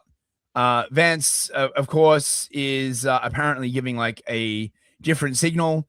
So instead of having the pair of Witkoff and Kushner, who sort of were deliberately sabotaging negotiations, you now have Vance in there as well, either deliberately or not deliberately sabotaging negotiations. Well, when JD Vance says that the president gave them clear guidelines, we understand that to mean that the U.S. needs to go in there and tell Iran no enrichment, period. That is what we have heard from White House officials. Remember, about 6 weeks ago, Steve Witkoff and Jared Kushner were sitting there with the Iranians and said, the U.S. will give you all the uranium you want for peaceful purposes. You just can't use it to enrich a bomb. And Iran said, no. Now they are. Oh, yeah, I totally trust the U.S. has promised on that. We'll give you as much uranium as you need for peaceful purposes, right? Oh, come on. Of course, adding J.D. Vance to the equation. And so we'll see how things go. We don't even really know what the format is yet. They had indirect talks last time. These will be TBD. Well, when JD... So they have apparently arrived in Pakistan. This is the Iranian negotiation touching down in Islamabad. I fully expect they'll all be dead within a couple of days, right? Like, I'm sorry, but I just like, what do they fucking think is going to happen? I don't know, like, what the deal is with the Iranians. Yeah, well, now, they killed the Ayatollah. They're like, hey, there's fucking no one's in charge of this place. Why is a bunch of extremists taking charge of this place? Joe Kent was actually on the Duran, and I would highly recommend anyone who's like into this to like watch it, because they were asking him about the IRGC and sort of like how it works and stuff. And Joe Kent was just basically saying like, look, one of the things about the IRGC is there's sort of like a semi-civilian militia group, right? That was set up like after the revolution with, you know, all the sort of like really gung-ho revolutionary types. And he was basically saying there's so fucking many of them. Like you can just keep killing and killing and killing and killing and killing. And there's always going to be another person to step up. By the way, I just want to point out, you know how supposedly there's that line in the Talmud, right? About how like the best of the Goyim must be killed. Mm-hmm. And, you know, they're like, oh, you know, that's not what it says. It sure looks like that's what it says. It sure looks like that's exactly what they're fucking doing, right? They're just doing a decapitation strike. And this is one of the reasons why I'm not sure if I mentioned this about Pollard. He talks constantly about decapitation, right? That like the US wanted him to like dob in all the other like Israeli spies so they could like do a decapitation. Now, this sort of reveals something, is that from the Israeli perspective, that would work. A decapitation would work because it's a highly centralized power structure. It's like essentially sort of like a secret society kind of like thing where all power is centralized in this small group, a lot of whom just blend in with like, you know, the rest of the government. So you never really know who the fuck wields the power. They like just hide like and I think this is one of the reasons why they tend for like these huge government structures, because it becomes much harder to figure out who the actual control nodes are. And I think this is why they try decapitation strikes against everybody else, because they think that's how everybody else runs their countries. That's very necessarily common. true. Yeah. Now there has been a lot of talk about the Strait of Hormuz, and you know, like what the fuck's going on. So there were rumors that Iran was like charging like 2 million in yuan. Then there were rumors that they were like accepting Bitcoin. Then there was rumors that they were accepting what was that other fucking currency? XRP. That they were accepting Ripple. Ripple shot up by like 30% apparently, right? So I expect like a whole bunch of like crypto scams to now being like, breaking. Iran has now announced that they're going to be, you know, accepting Trump coin for transit across the Strait of Hormuz or some fucking shit, right? And then like pumping like crypto prices. Beware of that, bros. Nobody knows what the fuck is going on. You're not going to let them toll the strait, are you? It's international. No, we're not going to let that. It's international water. If they're doing that, nobody knows if they're doing that. But if they're doing that, we're not going to let that happen. You're not going to let them toll the Right, but it's not international waters. Okay, right. Like this is the thing. The original Strait of Hormuz was international waters, but the way that Iran is routing them now, right, through these little islands on their coast, is all within Iranian territorial waters. So technically, you know, are we still being the bad guys? When are we when do we become the good guys? Because if I trust the plan, all right, if I'm still very loyal to Donald Trump, I wouldn't want him to write a nasty letter about me, right? When do we when do we turn back into the good guys, or are we the good guys now? I'm just not seeing it. Look, if you want to be the good guys, you just got to ditch Israel. I'm afraid, right? Like this is really what it comes down to. You wind up being the bad guys. All the West winds up being the bad guys because they just let Israel do whatever the fuck they want all the time. It's basically like Israel is basically trans, the country, right? Like, you know, they can do whatever the fuck they want. And if you say anything, like they'll, you know, do you for like a hate crime or whatever, so right? Consistent. Is Trump like, you're like, no, I'm not going to do it. And they're like, oh, come on. And they just like keep nagging. Like I thought we were going to have this departure more so from MAGA, like toward the end of his term. But this is better that it's happening now. Would you agree with that?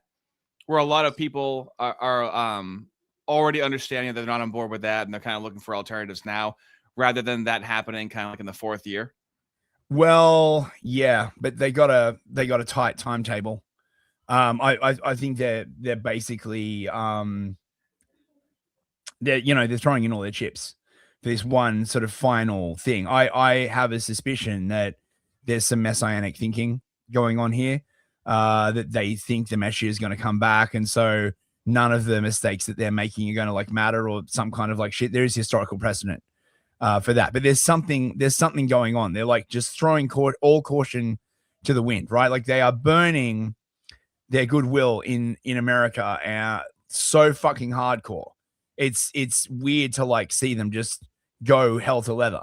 And I suspect that they believe at the end of this plan, they won't need America. So I don't know. Now, you may have wondered what has been happening with Vladimir Zelensky and his noted love for piss and spit. Well, he is now been talking once again in desperate attempt to remain relevant in Iran. Well, please do not forget about Ukraine. Slava Ukraini. Very, very important. We need more money, please. The EU's like, I mean, yeah, we'll just print more fucking money. It's not like the fucking EU's like out of money or anything. Trump is print more money for us to get like food and fuel, right? Yeah, like it's fine, right? You can just magic like food and fuel and missiles and shit like out of thin air. That's the great thing about being able to print money is you can also print the things that money buys, right? Hey, we're the good guys. We're the superpower. We can just do whatever we want, and we just don't. I feel like you're some kind of retard, Ardy. Do you not understand that you can just like print these things out of fucking thin air, right? Do you not understand economics? You're in the majority opinion. Europe is very good with the words of support, but is that being matched by reality? And can they fill a gap that the Americans might leave in your defenses? This is a difficult question. As I said a little bit earlier, that I really think that the union between the United States and Europe is very important. And if the United States really thinks about how to withdraw from the NATO, what we heard from officials, even officials publicly, that they think about it, all the security in Europe will base only on EU. So we want, for example, you will understand me, we want to be a part of EU, and we will be, I'm sure.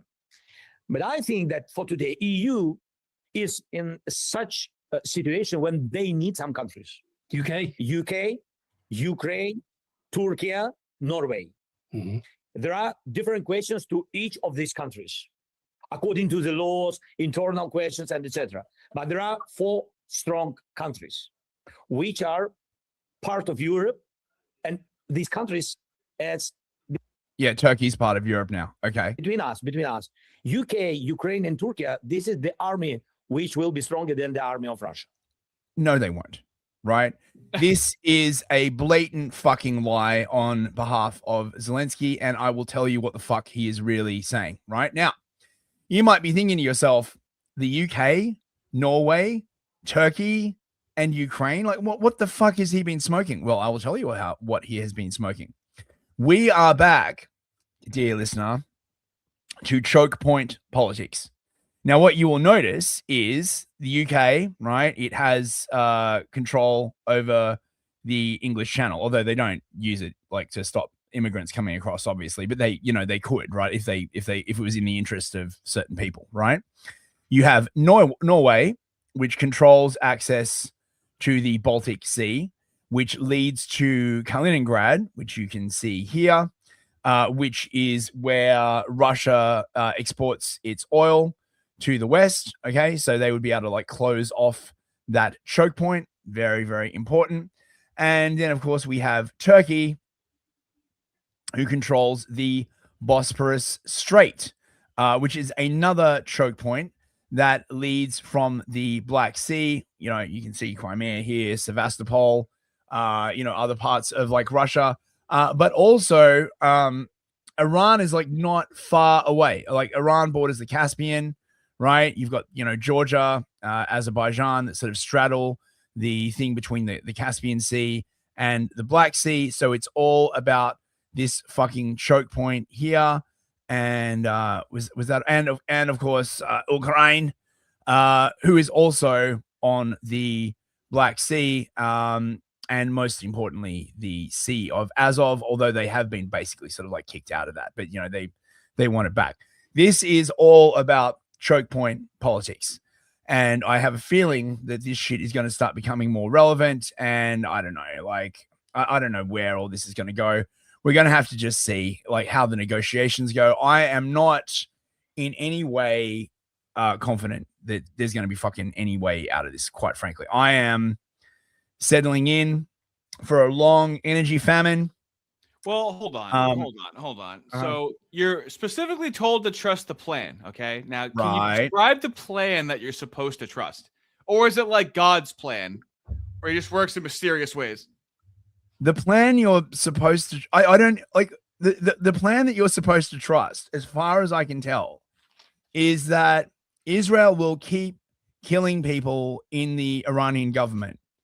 And then the Iranians will probably strike the desalination plants and all the rest of the oil and gas infrastructure in the Gulf. And then there will be a massive energy famine. And then you'll have a massive refugee movement from South Asia to the West. Can't wait for that, right? One of the things we really, really need in the UK is more goddamn fucking refugees.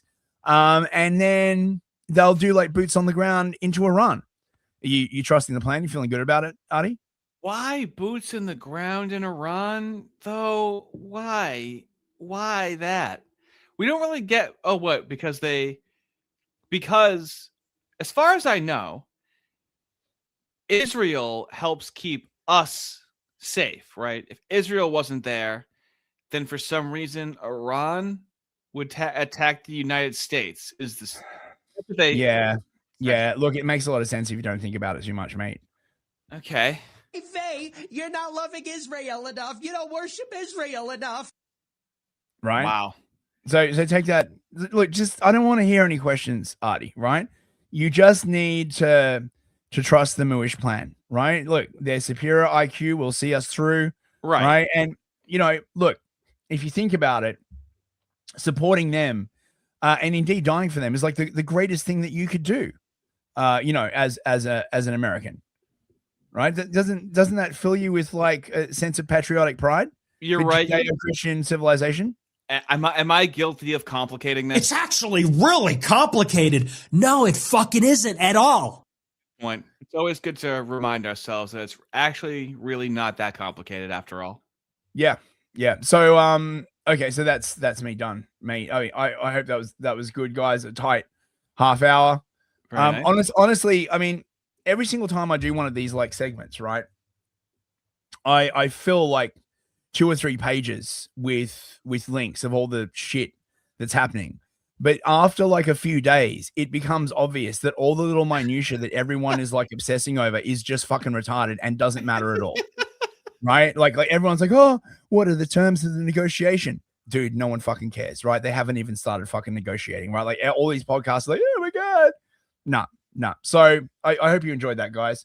We got a few more super chats. We do, and we do have an update on the man that screamed in the Ring camera, okay? Oh, really? Yeah, we'll do that after the soupies. Okay. New gem for $5. Thank you very much. And that's why Oron, not his real name, McIntyre, is the GOAT. Yeah, man. I enjoyed that tweet very, very much, mate. Last remembrance for $5. We stopped being the good guys after the Kennedy administration. Yeah. I mean, yeah, pretty much.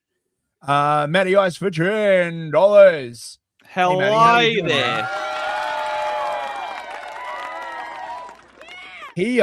Matty Ice made this great AI track after one of my episodes of Clown-Based Lifeform, which you can check out on my channel. It's just comfy conspiracy slop. It's me and Aaron from Clowntown Chronicle. A lot of people said they really, really enjoy it. Thank you so much for your feedback, bros. It's been lovely. So yes, Matty Ice. Sometimes they slip through the cracks, said Laura Luma. And then Israeli immigrants that staff America's only Mooish moving firm happen to film the results and leave the country a few days later. Yeah. I mean, come on. What are you implying there, Matty, right? Look, the Israelis love to dance. I don't know. Don't know what you're talking about. Thank you very much. TNRFNV for $5 plan. Sounds like this guy hates dogs. Wow, you must hate dogs. Randy Fine, everyone. Migaro.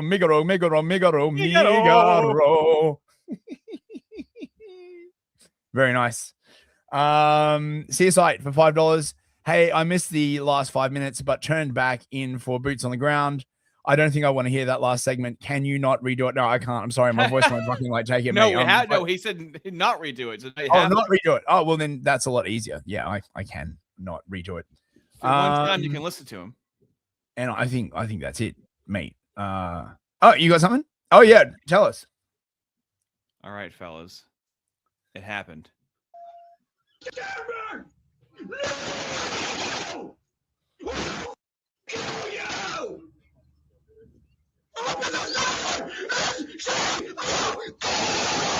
So people were able to actually, I believe, cross-reference as well, like the house and stuff, but they've removed it to be polite, to not dodge the person. Oh, the cops showed up. Yeah, of course they would, right? I mean, the entire time he's talking to the guy, the first thing you should be doing is calling the fucking police. Oh, right? yeah, absolutely, man. Do we have any info on like what the fuck was going through his mind? We have his name. I'm putting my bets on AI psychosis. Jason Thomas Nichols. Scroll up. Show us what did they say? It's not a whole lot. If this like just happened, just came out, so probably more footage is going to come out. I'm not saying he's mooish, but he looks like Ben and is hypersexual. And of course, there's been pictures that it's this man is going to be a star overnight. Okay. Oh yeah, I know, right? Okay, fellas, I am going to be sending you to. I believe I'm going to be sending you to Jay Dyer. I believe is going to be on at 9:15. And he's going to be talking about some of the stuff we talked about with Trump, and he's going to be doing call-ins as well. Oh, nice. Honking you. Look at this, dude. Look at this. Oh, I know. It's impossible. like it is the perfect Chud meme. I am shocked. It's insane. That's why I was like, this has to be AI. But I need to allow Fist's voice to recuperate. Yeah. It's lingering. It's lingering. It is lingering. Yeah. Yeah. All right. Terrific. I just want to know what was going through his head. Did he think he was like saving his anime princess or something? This is breaking news. Okay, I know that you like to do your slop, but this is breaking news that just happened within 24 hours ago. So I'm trying to keep us up to date on important matters going on in the world. There's not going to be a good reason. What can the good reason be? I mean, you come up with some good theories. It is going to be crazy to see if those theories are correct. And you know you're going to be right, like super right, if you're right at all, right? I guess. I don't know, mate. You guess. It's just a hunch. He's so bashful and shy about always being 100% correct. Shut the fuck up. Okay. I'm going to play us out. Wait, play us out. Oh, yeah. Yeah, okay.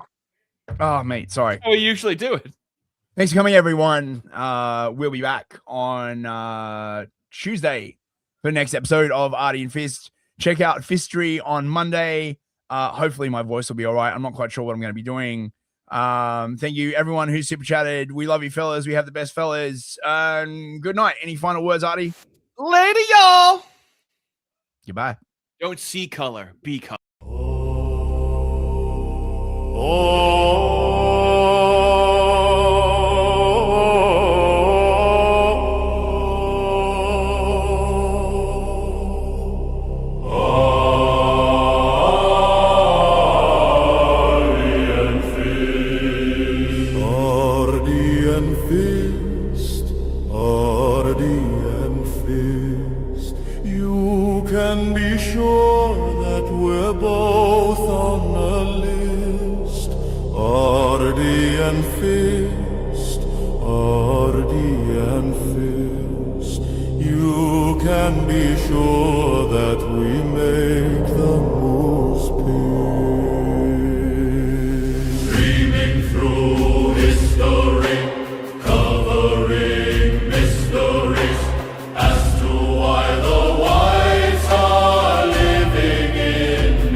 As we continue